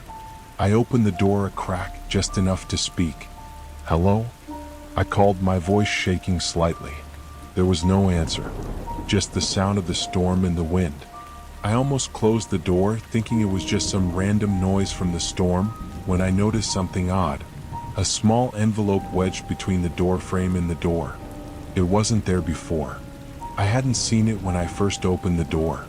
I picked it up, feeling a strange unease settle in my stomach. The envelope was plain, unmarked, but it felt heavy in my hand. I turned it over, expecting to see a return address or some sort of name, but there was nothing. Just a single word written in sloppy, uneven handwriting. Help. My heart skipped a beat. Who would leave something like this? And why? I opened the envelope with trembling fingers, pulling out a piece of folded paper. Inside there was a brief, scrawled note. They're watching you. Don't let them in. I stood there, staring at the words, feeling my stomach churn. My first instinct was to laugh it off as a prank, but the storm outside had taken on a different tone. The wind was howling louder now, almost like a voice itself. It was as if the storm had come to life and it was pressing in on me. Suddenly there was another knock, louder this time. My pulse quickened and I rushed to lock the door. I could feel the hairs on the back of my neck standing up. I didn't know what was going on, but something felt wrong, too wrong to ignore. My fingers fumbled with the lock as I quickly bolted the door and stepped back. The knocking stopped, but now there was something else. A faint scraping sound, like nails dragging against the wood. I backed away from the door, my heart pounding. I checked the windows, but they were all locked. The cabin was quiet again, the storm still raging outside, but the air felt charged, like something was watching me. I could hear my own breath, shallow and quick, as I tried to make sense of it. That's when I heard it. A whisper. Let me in. It was soft, barely audible, but unmistakable. The voice was coming from the direction of the door. I froze, trying to convince myself it was just my imagination, but the voice repeated itself. Let me in. I grabbed my phone, but of course there was no signal. I didn't know who to call or where to go. The storm had cut off all communication with the outside world. I was alone. Alone with whatever this was. Suddenly, the door rattled violently as if something, or someone, was trying to break through. My heart raced and I stumbled backward, falling onto the couch. The wood groaned beneath the pressure and I could hear the unmistakable sound of someone, or something, pounding on the door. I tried to think, what should I do? Should I escape through the back door? But the pounding didn't stop. It grew louder, more frantic, as if whatever was on the other side was getting closer, desperate to get in. And then, in the middle of the storm's fury, the house went silent. I sat there, frozen, my eyes darting to the door. For what felt like an eternity, there was nothing. No knocking, no sounds from the wind, just an eerie, suffocating silence. My breath was ragged, and I strained to hear anything, but there was nothing. I didn't know whether to open the door or stay hidden. I felt trapped in the house, alone with whatever had been out there. And then I heard it again. The faintest whisper, barely audible, coming from somewhere behind me. Don't open the door. I turned slowly, my breath catching in my throat. I had no idea where it had come from. The voice wasn't from the door this time, but from deep within the cabin, as if it was inside my head, right next to my ear. I grabbed the flashlight on the table and turned it on, casting its beam across the room. The shadows seemed to grow and twist as if they were alive, creeping toward me. I didn't know what was happening. I didn't know who was out there or if anyone was even still out there. But I couldn't stay in that cabin anymore. Without thinking, I grabbed my things, ran out the back door, and sprinted toward my car, barely pausing to look back. As I drove away, the storm finally began to subside, but the sense of dread never left me. I kept looking in my rearview mirror, half expecting to see someone, or something, following me. I never went back to that cabin. But sometimes when I'm alone at night, I hear a whisper on the wind and I know it's not over. The voice is still out there, watching, waiting.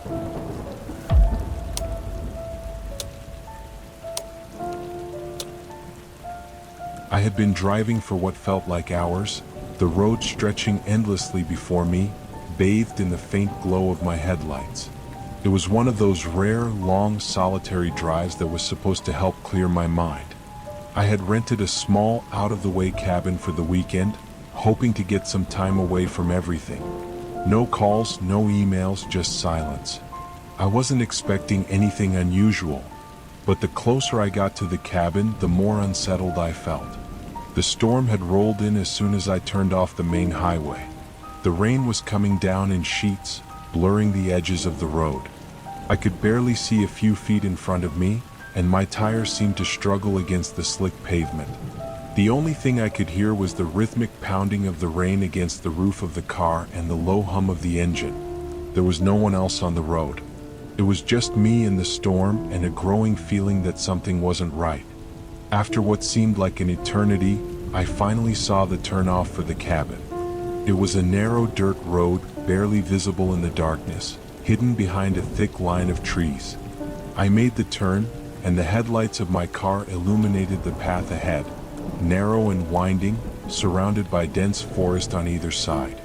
The cabin wasn't far, but the drive felt endless in the storm. By the time I reached the clearing where the cabin sat, I could barely see the structure through the heavy rain. I parked and grabbed my bag from the back seat, thankful to finally be out of the car. The wind was fierce, and the rain pelted against me, soaking me in seconds as I rushed to the door of the cabin. When I stepped inside, the warmth of the place was a welcome relief. The cabin smelled of pine, with a small fireplace crackling softly in the corner. It was charming, rustic, and quiet. I quickly shed my wet clothes and set them aside before making myself a drink. I tried to relax, sitting in front of the fire, reading a book, listening to the storm rage outside. But as the night wore on, I started to feel a creeping sense of unease. The storm had intensified, and now I could hear more than just the wind and rain. There were faint noises, strange sounds, as if someone, or something, was outside. I tried to brush it off. It was probably just the storm, the wind causing things to shift around the cabin. But then the knocking started. It was quiet at first, barely noticeable. But after a few minutes, it became louder. The rhythmic tap-tap-tap at the door. I stood frozen for a moment, my heart skipping a beat. Who could it be? The nearest neighbor was miles away, and the storm had been so fierce that no one would have been out in this weather. I tried to ignore it, convincing myself it was just the wind, but then it came again. Tap, tap, tap, this time much louder, almost urgent. I didn't know what to do. I moved toward the door, heart racing, trying to calm my breath. I peered through the peephole, but all I could see was the relentless rain, the dark shadows outside. Nothing unusual. No one was there. I pulled away from the door, confused. But then, as I turned to walk back toward the fire, I heard something even stranger. A voice. Let me in. The whisper was barely audible, but it was there, coming from just outside the door. My blood ran cold. My instincts screamed at me to stay away, but the voice called again. Please let me in. I stood frozen in place, staring at the door, unable to move. I wanted to open it to check if someone was really out there, but something told me not to. I glanced at the clock. It was nearly midnight. Who would be out here in the middle of a storm at this hour? I took a deep breath and grabbed my phone. No signal. Of course. I turned to look out the window, my eyes scanning the area, but everything was just a blur of rain and darkness. I couldn't see anything through the storm. The knocking started again. Louder this time, more insistent. I couldn't take it anymore. I grabbed a flashlight from the counter and walked slowly to the door, my hands shaking as I reached for the handle. As I opened the door, I called out into the night. Hello? Is someone there? For a long moment, there was nothing but the sound of the storm. The wind howled and the trees swayed, but there was no response. I was about to close the door when I saw something that made my stomach drop. A figure. A man, or what appeared to be a man, stood just beyond the porch, his body silhouetted against the rain. He was drenched, his clothes clinging to his frame, and his face was obscured by a dark hood. But what caught my attention was the way he stood still, unmoving, in the middle of the storm. "Please, let me in," he said again, his voice low and ragged. I stared at him, paralyzed. Something wasn't right. Everything about him felt wrong. I couldn't explain it, but I knew deep down that I shouldn't open the door. Yet, somehow, my hand moved toward the doorknob. Suddenly, there was a loud crash, followed by the sound of something heavy hitting the ground behind me. I spun around, heart racing, and saw a shadow dart across the cabin. I slammed the door shut and locked it, but it was too late. There was something else in the cabin now, something that didn't belong. The room felt colder and the silence was oppressive. I could hear the sound of something, or someone, moving around in the dark. I grabbed a knife from the kitchen and backed into a corner, my breath coming in short gasps. I didn't know who or what was in the cabin with me, but I knew I wasn't alone. Then, as suddenly as it had started, the movement stopped. Silence. I didn't dare make a sound, but my heart was pounding so loudly I thought it might burst. And then I heard it again, the whisper now much closer. "I'm still here." I didn't wait to hear any more. I ran to the back door, flung it open, and sprinted into the night, into the storm. The wind stung my skin, but I didn't care. I couldn't go back to that cabin. I didn't stop running until I reached the nearest gas station, where I called the police. But when they went to the cabin the next day, there was no sign of anyone. Just the remnants of a storm. No footprints. No evidence of anything unusual. But I know what I heard. I know what I saw. And I will never, ever go back.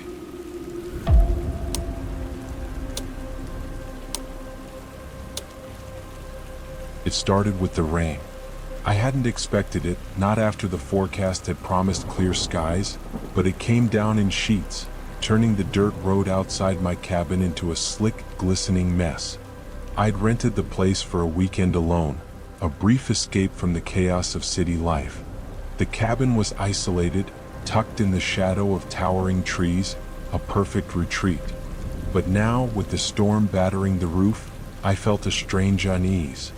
The kind that creeps in without you knowing, like a cold draft that suddenly tightens your chest. I was alone, at least I thought I was. I'd left my phone charging on the counter, the battery almost dead, and I hadn't bothered to check the weather until it was too late. I was halfway through a bottle of cheap whiskey, staring out the rain-soaked windows when the first knock came. It was a soft tap, almost delicate, not loud enough to be an emergency, but insistent enough to break the rhythm of the storm. My heart skipped, a strange primal feeling that made my skin prickle. I stood up slowly, hesitant. There was no way anyone could be out there, not in this weather. The nearest town was hours away. It had to be an animal or the wind. Still, I crept toward the door, peering through the small window beside it. I saw nothing but the blur of rain, the thick curtain of water that made everything outside seem like a distant, fading memory. Another knock, louder this time and followed by a soft, low voice. Hey, is someone there?" I froze. The voice wasn't panicked, but it was strangely strained, like the person was trying too hard to sound calm. I stood in the doorway, debating whether to open it. Who would be out there? Who would walk all the way up this muddy, barely navigable path in the middle of a storm? I reached for the door handle, my hand trembling, though I couldn't tell if it was from fear or the cold. Then, as if answering my unspoken hesitation, the voice came again, clearer this time. "I need help." Something about that plea lodged itself in my chest like a jagged stone. I didn't want to open the door, but I couldn't leave someone stranded out there, could I? It was a helpless feeling, the kind you get when you know you have no choice but to do something you'd rather avoid. I swung the door open. At first I saw nothing, just the rain, drenching the small porch in a mist of water. I took a cautious step outside, scanning the yard. The storm had washed away any tracks in the mud, and the darkness of the woods seemed endless. But then I heard it, faint and distant, like the whisper of a thought I hadn't quite caught. "Over here." I turned, eyes widening as I saw him, standing in the corner of the porch, half hidden by the shadows. A figure draped in tattered, dark clothes, his face obscured by a wide-brimmed hat that cast a deep shadow over his features. He was tall, unnaturally so, his posture unnerving as if he wasn't quite standing, but more like he was leaning forward, waiting to pounce. Are you okay?" My voice was barely a whisper, but the words felt loud against the suffocating quiet of the storm. I couldn't stop staring at him, or at least what I thought might be him. He didn't answer immediately. Instead, he stepped closer, his boots making no sound on the wet porch. The air around us grew colder, and I suddenly felt the overwhelming need to slam the door shut and lock it behind me. But then he spoke, and his voice wasn't quite right. It wasn't a voice. It was wrong. "I just need to come inside. It's cold out here." My blood went cold. I didn't know why it unsettled me so much. Maybe it was his voice, distant, hollow, as if it wasn't even coming from his mouth. Or maybe it was the way he kept leaning forward, like he was just a little too eager to cross the threshold. "I can't," I said, my throat dry. I don't know you." His smile was quick, too quick, and his teeth looked wrong, sharp, almost animal. He reached out a hand, and in that moment I noticed something else. His fingers. Long, unnaturally long and thin, like they belonged to something else entirely. "Please," he said again. "Please. I'm lost." My body screamed at me to run. But I didn't. I couldn't tear my eyes away. There was something about the way he moved, the way he spoke, that made my legs freeze to the spot. Suddenly he stepped forward, so fast I barely had time to react. His cold fingers brushed against my wrist, and I yanked away, stumbling backward.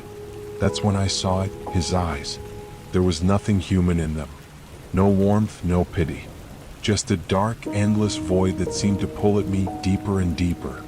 I turned and bolted inside, slamming the door shut with a violent force. My heart was pounding, my breathing shallow. I backed away from the door, staring at the wood as if I could will it to keep whatever that thing was out there. But then I heard it. The tapping again. Soft, slow. Tap, tap, tap. My hand shot to the nearest phone. The battery was dead. I cursed under my breath, eyes darting to the windows. It couldn't be him. Not now. I backed toward the fireplace, trying to calm my racing thoughts. But then the tapping stopped. I should have been relieved, but I wasn't. The silence that followed was thick, suffocating. And then I heard the voice, a whisper so close it felt like it was right behind me. "I'm still here." I whirled around, but the cabin was empty. No sign of the man, no sign of anyone. I stayed up all night, every sound outside setting my nerves on edge. The storm raged through the night, but no more knocks came. No more voices. By morning, the rain had stopped, and the sky was clear as though nothing had happened. I didn't wait to pack my things. I grabbed what I could and drove off, my hands gripping the wheel so tightly my knuckles ached. As I drove away, I glanced into the rearview mirror. In the distance, standing at the edge of the trees, I saw a figure watching me. And I knew with a certainty that made my skin crawl that I hadn't escaped. Not really. He was still there, watching, waiting. And no matter where I went, he'd be following.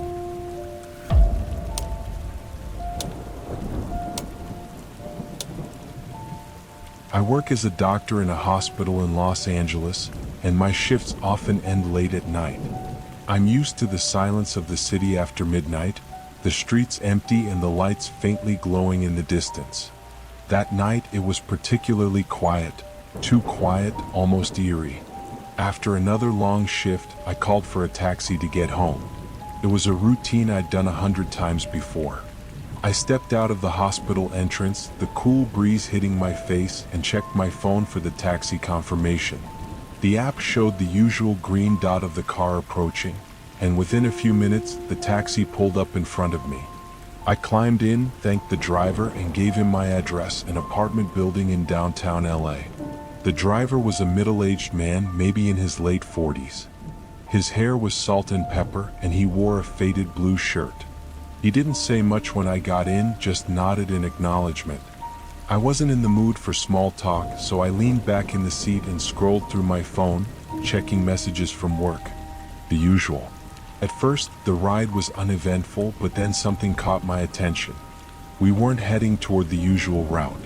I glanced up from my phone, confused, and saw the driver taking a different exit off the freeway. It wasn't the way to my apartment. I hesitated for a moment, wondering if I had just missed the turn or if there was traffic up ahead that he was trying to avoid. But as the minutes passed and the streets started to look unfamiliar, a feeling of unease crept up my spine. I looked at the driver through the rearview mirror. "Hey, are you sure this is the quickest route?" I asked, trying to keep my voice calm. The driver didn't respond immediately. Instead, he glanced at me through the rearview mirror. His eyes met mine for a split second, and then he turned his gaze back to the road. "Just a shortcut," he said, his voice low and emotionless. Something about the way he said it didn't sit right with me. My instincts were usually on point, but I tried to convince myself that I was overthinking it. It was just a taxi driver after all. But the route was getting stranger, dark, narrow streets with barely any cars. I tried to ignore the creeping sense of dread that began to settle in my chest. I checked my phone again, wondering if the app was showing me the wrong location, but it was still tracking us in real time. However, as I glanced at the map, I saw something unsettling. The little green dot of my taxi was moving further and further away from my building, almost as if it was intentionally avoiding familiar streets. By now, we were driving through what appeared to be a residential area. The streetlights flickered, casting eerie shadows on the sidewalk. I felt the hairs on the back of my neck stand up. I opened my mouth to ask him to turn around, but before I could speak, I noticed something else. A faint sound of tapping, like someone lightly rapping their knuckles on the window. It was strange. No one was near the car. I looked out the window, my heart racing, but there was nothing.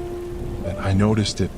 My reflection in the window was distorted, like someone was standing just behind me, blocking the view of the streetlights. I whipped my head around, but the back seat was empty. I felt my pulse quicken. "Are you sure we're going the right way?" I asked again, trying to sound casual, but the tremble in my voice betrayed me. The driver's silence deepened and the car sped up slightly. His eyes never met mine again through the rearview mirror.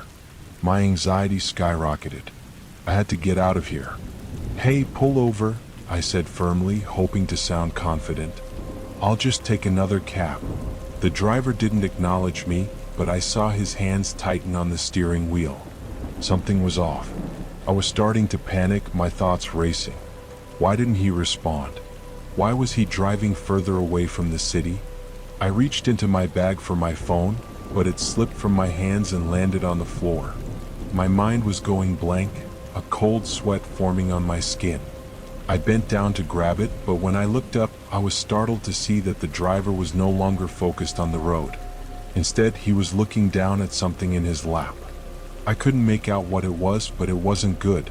The glow from his phone illuminated his face, revealing a look of concentration. That's when I saw it. On the screen was a picture of my apartment building. The shock hit me like a ton of bricks. My breath caught in my throat.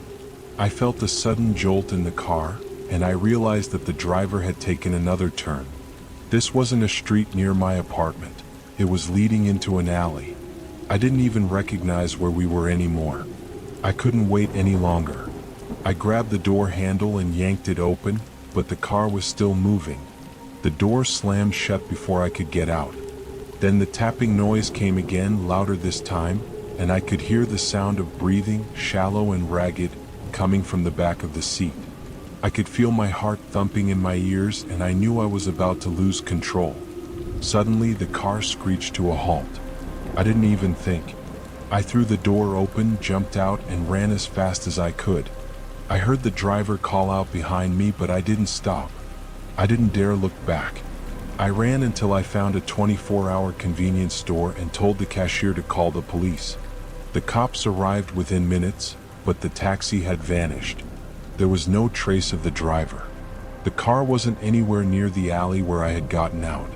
When the police checked the taxi app's records, It turned out that the car had never even been assigned to me. The app showed that the driver had never existed. They told me I was probably just tired and hallucinating. But something about that night stayed with me. Even now, when I take taxis, I can't shake the feeling that someone is watching me. And I never found out who that driver was or why he knew where I lived.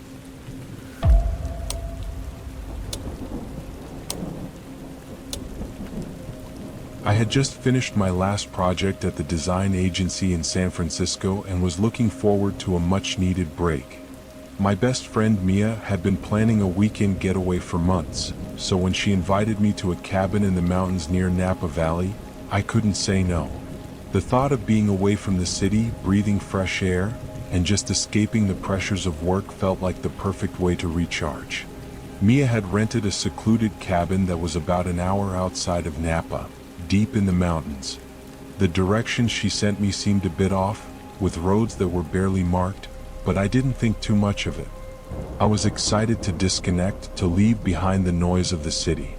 I packed up my things and hit the road, driving through the winding mountain roads, feeling the weight of the week slip away with every mile. By the time I arrived, the sun was setting behind the thick forest. The cabin was small, nestled among the towering pine trees, surrounded by the sounds of chirping crickets and the rustling of leaves. I thought it looked cozy in an eerie kind of way, old wooden beams, moss growing on the stone steps. Still, Mia was already there, and her excitement lifted my spirits. "Isn't it perfect?" she asked, her eyes wide as she opened the door. Inside, there was a fireplace crackling, a leather couch, and rustic decor that gave the cabin a warm, inviting feel. We unpacked quickly and settled in, ordering some takeout for dinner. The night crept in fast, and by 10 p.m., the dark was all-encompassing. We settled in front of the fire, chatting about old times and laughing, letting the world outside fade away. There was no cell phone service up here, so we were truly isolated from everything. It felt like we were the only ones left in the world. Around midnight, as the fire started to die down, we heard it. A knock. It wasn't loud, more like a soft tapping at the door. Mia and I exchanged a glance, both of us a little startled. "Did you hear that?" I whispered, sitting up straighter. "Yeah," Mia replied, her voice tight. "It's probably just the wind or an animal, right?" I wanted to believe her, but something in the back of my mind told me that wasn't the case. The knock came again, softer this time, like someone was tapping with their fingertips. I stood up, trying to shake off the unease settling in my stomach. Who could it be at this hour? I muttered, heading toward the door. "Wait," Mia said quickly, standing up too. "Maybe it's just someone lost?" I didn't know why I felt such hesitation. It wasn't like we were in the middle of nowhere, but even so, a strange, unsettling feeling started to crawl over me. Still, I opened the door, expecting maybe a hiker or a neighbor, but there was no one there. I stared into the darkness for a moment, the porch light casting a faint glow on the empty yard. The only thing I could hear was the wind. Nothing else. No footsteps. Nothing. "See?" "Nothing," Mia said, her voice light as if trying to dismiss it. But she sounded a little too nervous. I stepped outside for a moment, scanning the woods around the cabin. It was dead quiet. No movement, no sign of anyone. I couldn't shake the feeling that someone had been there, though. It felt like something had been watching us. "Maybe it was just a raccoon or something," Mia said, shrugging. But her eyes didn't meet mine. She looked more worried than she let on. I nodded, trying to convince myself of the same thing.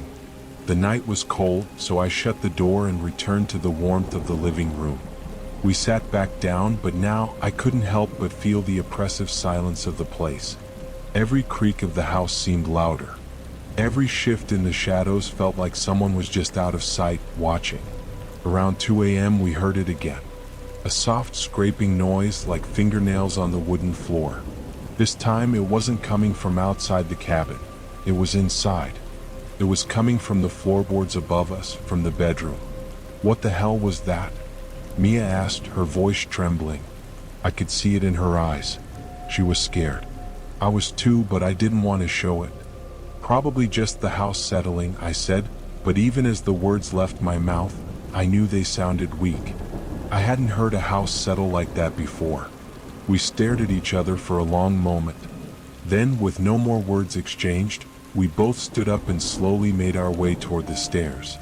The house was dark, and the only light came from the dying embers in the fireplace. We stood at the foot of the staircase, listening intently. The scraping sound had stopped, but I could feel the tension in the air, thick and heavy. I took a deep breath and slowly began climbing the stairs. Mia followed closely behind. The bedroom door was slightly ajar, and we both froze as we reached it. The door creaked when I pushed it open, and that's when we saw it. The bed was perfectly made, but something was off. The window was wide open, and the curtains were swaying lightly in the breeze. But the worst part was the footprints, small, wet, muddy footprints leading from the window to the door, then stopping. "Did you hear that?" Mia whispered suddenly. It was coming from outside again, footsteps. We turned, our hearts racing. The footsteps were moving quickly, as if someone was running toward us. I didn't wait to see who it was. I grabbed Mia's hand, pulled her back down the stairs, and we bolted out of the cabin. The air was cold and sharp, and I could hear someone breathing heavily behind us. I didn't dare look back. We ran until we reached the main road, but by the time we looked, the cabin was just an empty, dark silhouette in the distance. There was no one there. The next morning, we returned to the cabin with the police. The footprints were gone. The window had been closed, and everything seemed normal again. They told us it was likely an animal or someone pulling a prank, but I know what we saw. The worst part? We couldn't find any trace of who had been there. No footprints. No signs of a break-in. Just an empty cabin, waiting to be haunted by the feeling of someone watching. I never went back to that cabin, and I'm not sure I'll ever feel safe in the mountains again.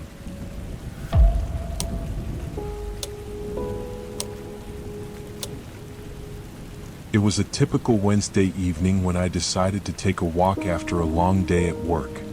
I live in a quiet part of Portland, Oregon, and my neighborhood is generally peaceful. The kind of place where you can walk down the street at night and not worry about much more than the occasional raccoon darting across your path.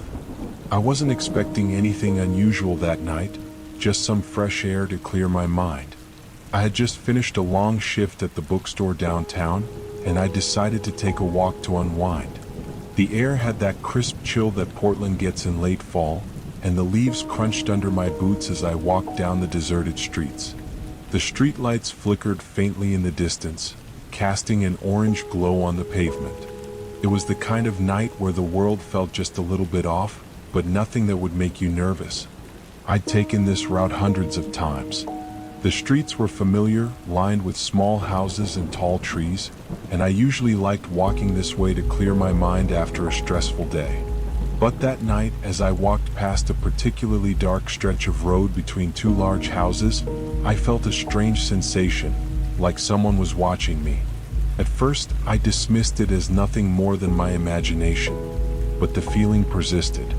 There was a creeping sense of discomfort, like there was someone just out of sight, following me.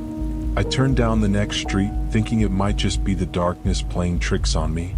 The next few minutes felt like an eternity. I kept glancing over my shoulder, but I never saw anything. No one, no sounds, nothing to suggest that I wasn't alone. But the unease didn't go away. It grew. Every step I took seemed to echo louder in my ears. The quiet street felt thicker, suffocating. As I passed an alley, I heard something, a faint shuffle of footsteps. Not from behind me, but from somewhere in front of me. I stopped dead in my tracks. My heart pounded in my chest. It was so soft, like someone walking at a slow pace, just far enough away that I couldn't see them. I quickly spun around, expecting to catch a glimpse of someone walking just behind me. But there was nothing. The street was empty. I turned back, my pulse racing now. I couldn't explain it, but I felt a distinct sensation of being pursued. I picked up my pace, walking faster, trying to tell myself that it was just nerves. But then the footsteps came again, faint at first, then louder. The same slow, deliberate rhythm. I broke into a jog, glancing nervously over my shoulder, but the street remained empty. The footsteps behind me were still there, following at my pace, growing louder with each step. Whoever it was, they were matching me stride for stride. My mind raced. Could it be someone else out for a late walk? Or was it something more sinister? I didn't know, but I had to get away. I picked up my speed, now running down the street, hoping to reach the main road where there would be more people, more lights. But the footsteps kept up with me. I finally reached the main intersection and dashed to the nearest gas station, desperate for the safety of a public place. I burst through the door, panting, my heart hammering in my chest. I scanned the parking lot outside, half expecting to see someone lurking in the shadows. But no one was there. The attendant at the counter looked at me with concern as I grabbed a bottle of water. "You all right?" he asked, his voice casual but confused. "I think someone's been following me," I said, trying to catch my breath. I hadn't meant to say it out loud, but the words spilled out before I could stop them. "Following you? You sure about that?" he asked, raising an eyebrow. "I heard footsteps," I said, looking nervously toward the door. "And I don't know how to explain it. It was like they were following me, but when I looked, no one was there." He didn't seem too convinced, but he nodded and muttered something about the streets being quiet late at night, probably just your imagination. Still, I felt uneasy. I stayed in the gas station for about 15 minutes, trying to calm down. I checked my phone, but there were no missed calls or messages. I called my friend Mia and asked if she could pick me up. She could tell something was wrong in my voice and agreed to come right away.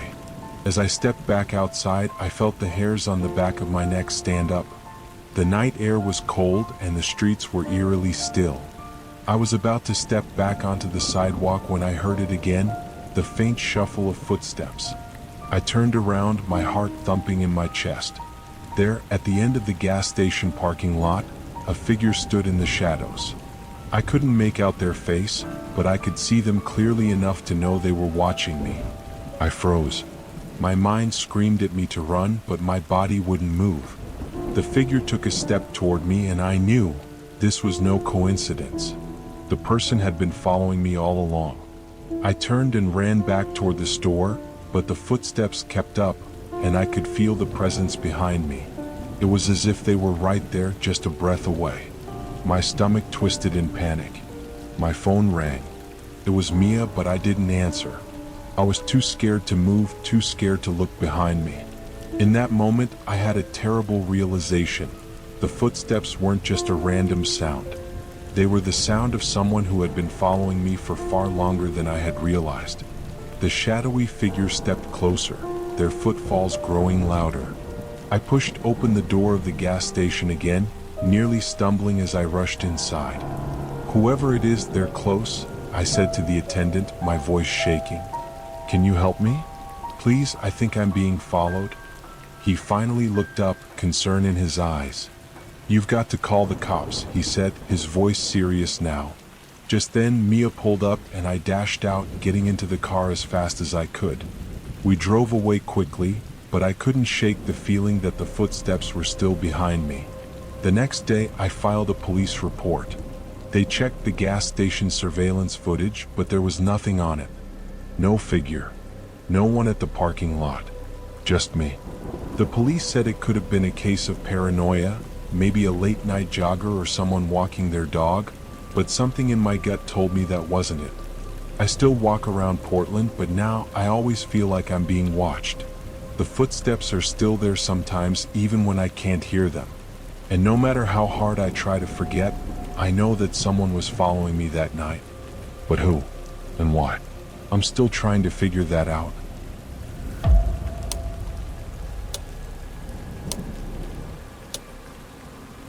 It was a cold night in late winter, and I had just finished a late shift at the local hospital. I'm a night nurse at Mercy General in Seattle, so my hours are long, and my days often blur into one another. I had been running on very little sleep, the kind of exhaustion that feels like you're walking through fog. It was around 1 a.m. when I decided to grab a quick snack from the vending machine in the hospital's basement. The halls were eerily quiet, with only the soft hum of the fluorescent lights overhead and the occasional shuffle of nurses and orderlies making their rounds. The hospital was like a maze at night. Once you left the main floors, you entered the service areas, dimly lit, often deserted, and with the smell of antiseptic lingering in the air. The basement was where the vending machines were, along with a small break room where the night staff could take a quick rest. I wasn't in the mood for a break, but my stomach was growling, so I figured I'd just get something to eat before heading back up to my floor. I took the elevator down to the basement, the metallic doors closing with a soft clang. When I reached the ground level, I stepped out into the dimly lit hallway where the vending machine area was. It was a place that I knew well.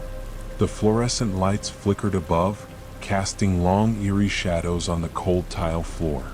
The vending machines lined the walls, their lights blinking faintly. Everything seemed still, almost as if the whole place was holding its breath. I approached the machine, inserted my dollar, and scanned the rows of snacks. It wasn't much of a selection, just a few bags of chips, candy bars, and stale granola bars. I wasn't picky.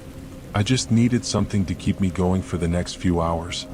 As I reached for a bag of chips, I heard it, a soft, mechanical whir from the corner of the room coming from the old soda machine.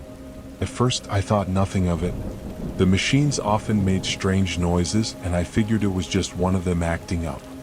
But then I heard it again, louder this time, a rhythmic thud like someone was gently tapping on the machine. I turned toward the sound. The soda machine was a few feet away, slightly off to the side in the shadows. It was old, its surface scratched and dull, the buttons worn from years of use. At first I saw nothing unusual, but then I noticed something strange. The machine's light flickered, and the display read out of order, as it always did. But for a split second I saw the lights flicker again, just long enough for the word cold to appear, followed by the word warm. It was a glitch, I assumed, though it didn't make sense. The machine had been out of order for weeks, and there was no way it should be powered on. I walked over to it, hesitating. I didn't know why I felt so uneasy, but there was something about the machine that felt wrong. The rhythmic thudding had stopped, but I couldn't shake the feeling that I wasn't alone. I glanced back at the vending machine, then back to the soda machine. My heart was beginning to beat faster, my exhaustion replaced by a cold sense of dread. Then, without warning, I heard something. A low, metallic scraping sound, like the machine was moving or something inside it was shifting. I took a step back, my hand instinctively going to my phone in my pocket. There was no logical explanation for the noise. It was as though something, or someone, was inside the machine. I stood there for a moment, frozen, unsure of what to do. The scraping grew louder, more frantic, and the machine began to shake slightly. I took a step forward, squinting my eyes in the dim light, trying to make sense of it. I couldn't see anything through the glass, but the machine continued to move, as though something was pushing against the metal sides. Suddenly, the display changed again. The words "unavailable" flashed for a brief second, then flickered out. And then a voice, a soft, muffled voice, came from the machine. It was faint at first, barely audible, but it grew clearer with every passing second. "Help me. I'm here, please." I stumbled backward, the words sending a chill down my spine. The voice was quiet but unmistakable. It sounded like it was coming from inside the machine. There was no one else in the basement. I was alone. My heart raced and I felt my breath catch in my throat. I backed away quickly, almost tripping over my own feet. The machine seemed to go silent, as if it had never made a sound at all. My instincts told me to leave, to get out of there as quickly as possible. But my curiosity was stronger than my fear, and I turned back, eyeing the machine one last time. It was still, the only movement being the faint flickering of the lights. My mind raced, trying to come up with some logical explanation for what I had heard. Was it a prank? Was someone messing with me, hiding behind the machine and playing a trick? The thought of it being a prank didn't make sense, though. The voice sounded so real, so desperate. I took another step forward, my heart thumping in my chest.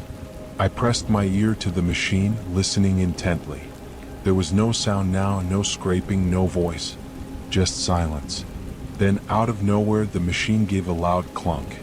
A bottle of soda dropped from the dispenser, tumbling out of the machine and landing at my feet. I jumped back, my heart hammering in my chest. I didn't know what was going on, but I had to leave. I ran back to the elevator, my mind racing. I hit the button repeatedly, almost frantic. When the doors finally opened, I stepped inside and pressed the button for the main floor. I couldn't bring myself to look back. I didn't tell anyone at work what had happened. How could I? They'd think I was crazy. The next night, I went back to the vending machine area. The machine was there just like always, silent, unassuming. The lights flickered above, but everything seemed normal. I haven't heard the voice again. But every time I pass that basement, I feel that strange unease. I can't shake the memory of that voice. The voice from the vending machine. And now, every time I walk past the soda machine, I wonder, was I hearing things? Or is there something, or someone, still inside? Something that shouldn't be there? I can't explain it, but I can't forget it either. And I never walk through that basement alone anymore.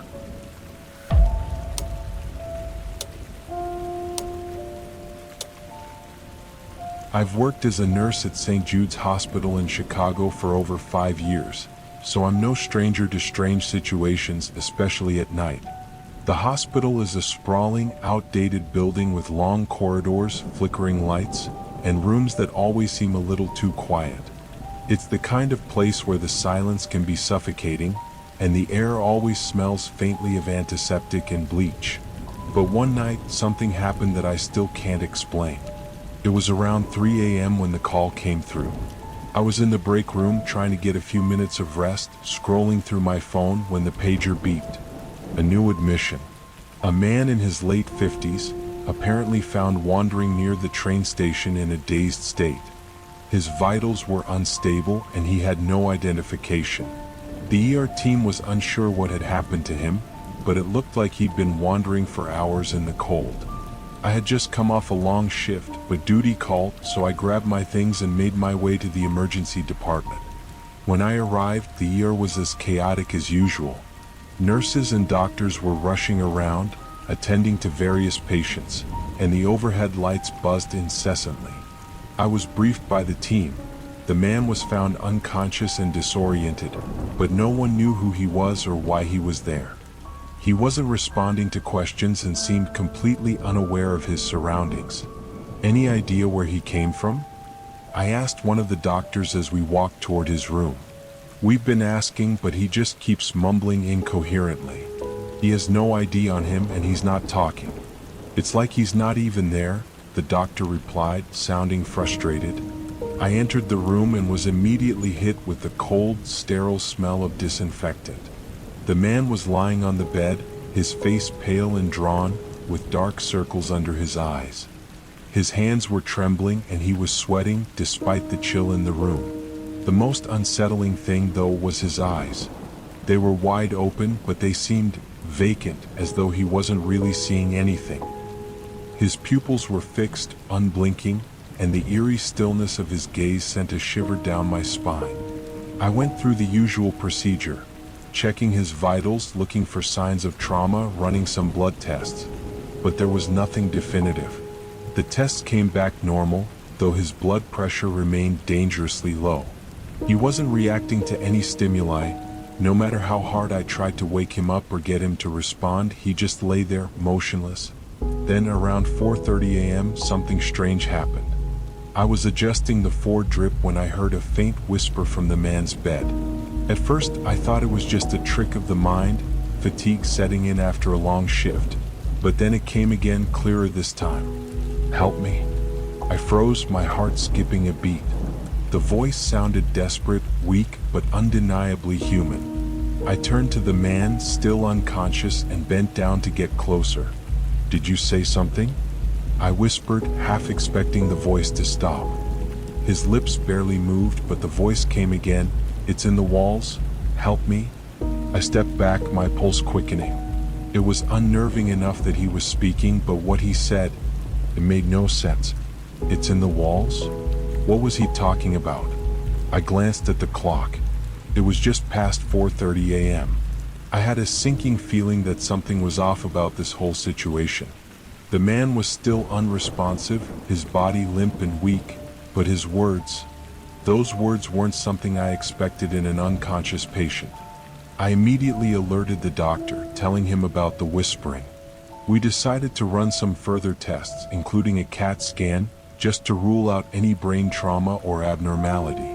But as we moved the man, I noticed something even stranger. A small, dark stain appeared on the edge of the sheet beneath him. At first, I thought it was just from the sweat, but as I looked closer, I realized it was something else. Something thick and red, almost as though it was seeping from beneath his skin. I checked his arms and legs for signs of cuts or bruises, but there was nothing. No puncture wounds, no sign of any external injury. Just that stain slowly spreading. I called for more staff to help move him, and we placed him back on the bed, but the stain continued to grow. It was as if the blood was coming from nowhere. I could feel my stomach turn as I looked down at the growing pool. The doctor arrived and I explained what had happened. He frowned and told me to prepare the man for the scan. But before we could move him again, the man's eyes snapped open. The same empty, vacant stare. But then something happened. For the first time, his eyes blinked, and when they did, the lights in the room flickered. It wasn't just the usual hospital flicker. The lights flickered in a rhythmic pattern, like someone was switching them on and off at will. Suddenly, the man began to convulse. His body shook violently and he gasped for air. The monitors started beeping wildly, showing unstable vitals. Panic set in as I called for immediate assistance. But as the chaos ensued, I caught something in his eyes. For a moment, they weren't vacant anymore. There was someone behind them looking through me. It was like a reflection, only it wasn't his face anymore. It was different. Before I could process what was happening, the room was filled with shouting and confusion. Staff members rushed in, pushing me out of the way to help stabilize the man. His convulsions stopped as suddenly as they had started, but now his body was completely still. The doctor took over and I stepped back, feeling a strange sense of unease.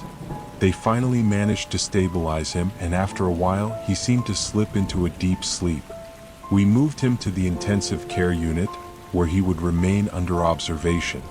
As I left the room, I couldn't shake the feeling that something wasn't right. I had been working in hospitals long enough to know that strange things happened, but this felt different. The stain that appeared from nowhere, the whispering voice, and the way his eyes changed in an instant, it was all too much. The strangest part? The next morning, when I checked his chart, the name listed for the man was one I had never seen before: John Doe. There was no record of any patient by that name, not even an emergency contact. And when I looked at the man's ID band, it was blank. No name, no information at all. I've been working in hospitals for years, but I've never experienced anything like that. I don't know who that man was or what happened to him that night. But every time I walk down that hallway, I can still hear the faintest whisper in the walls. Help me?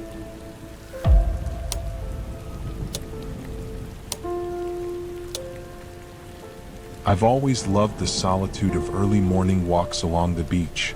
There's something about the soft, rhythmic sound of the waves crashing against the shore that clears my mind, especially after a long work week. That Friday was no different.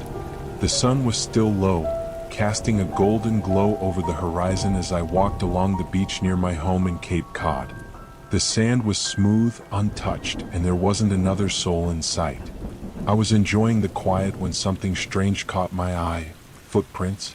At first I thought they might be mine. Maybe I had taken a different path than usual the day before. But as I got closer, I realized the footprints were fresh, like someone had just walked there moments ago. The prints were too deep to have been made by the gentle breeze of the night. They were clear and crisp, like they had been left behind by someone walking directly beside me. The footprints were heading towards the water. I paused and looked around.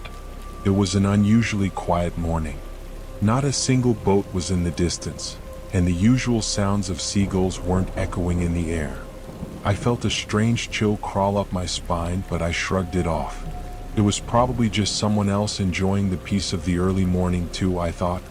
The prince continued, heading toward the water's edge and then vanishing. It was like the person had stepped into the ocean, but no footsteps led away from the water. The sand was completely smooth beyond that point, and it felt wrong.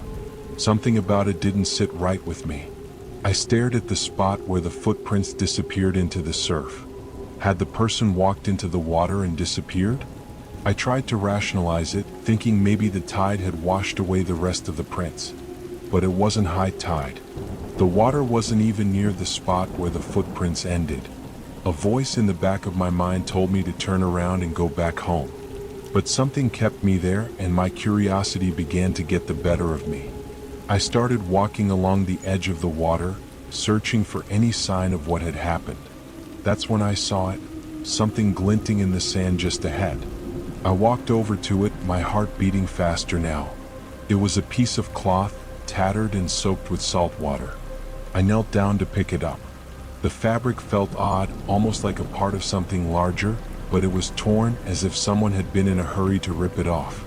There was a strange, almost oily residue on the fabric that made my skin crawl when I touched it. The more I looked at it, the more I felt the sense that something was off. I stood up, holding the piece of cloth, and surveyed the area again. It was then that I noticed something that sent a chill through me. There were more footprints, but these weren't just leading to the water. These were leading away from the water toward a small, rocky outcrop about a quarter-mile away. My heart pounded in my chest as I followed the new set of prints.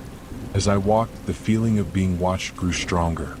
The more I looked around, the more I began to feel like I wasn't alone. My footsteps seemed to echo in the silence, louder than they should have been. I kept telling myself it was just my imagination, but the unease refused to leave. The footprints led me to the rocks, where I saw something that stopped me in my tracks. There, at the foot of the rocks, was a small, weathered box. It looked out of place, like it didn't belong on the beach at all. The box was old, with rusted hinges and a faint, musty smell wafting from it. I hesitated for a moment, wondering if I should leave it alone, but curiosity gnawed at me. I knelt down and opened it. Inside, there was nothing but a single, crumpled piece of paper. I pulled it out, my fingers trembling, and unfolded it. On the paper was a simple, handwritten message. "I'm not the only one." I stared at the words for a long time, the meaning behind them settling uneasily in my stomach. What did it mean? Who had written this? And why had it been hidden here in such an odd place? The wind picked up, making the hairs on my arms stand on end. I suddenly felt very exposed, as though something was closing in on me. I stuffed the paper back into the box and quickly closed it. My mind raced as I backed away from the rocks, ready to leave, but something made me look down at the sand one last time. The footprints were back. But this time they weren't just regular footprints. They were large, deep imprints, as though someone, or something, had been dragging something heavy along the sand. I felt my stomach twist as I looked down the beach. The footprints led away from the rocks and down the shoreline. They stretched out farther than I could see, disappearing into the distance. I didn't want to follow them. I didn't want to know where they led, but I couldn't tear my eyes away. They were like a beacon, pulling me in against my better judgment. Suddenly, the sound of the ocean crashing against the shore seemed louder, almost deafening. My breath came faster, and I turned and ran back toward the path leading to the parking lot. My feet pounded against the sand, my heart racing as I glanced over my shoulder. The footprints seemed to follow me, stretching behind me in the sand. I didn't stop running until I reached the safety of my car. My hands were shaking as I fumbled with the keys and slammed the door shut behind me. I glanced nervously around the empty parking lot, half expecting to see someone, anything, watching me from the shadows. But the lot was still, and the beach was now empty. I didn't return to that beach for weeks. Every time I thought about it, I felt a knot in my stomach. I couldn't explain what had happened that day, who had made the footprints, what the message meant, or why I felt so wrong. But every time I close my eyes, I can still see those footprints, stretching out along the shore, as if they're waiting for someone to follow them again. Maybe it was all in my head.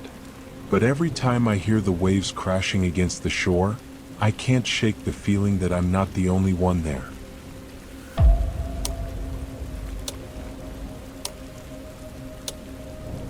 Alright, that's all the stories for today. I'm so glad you stayed with me until the end. It really means a lot.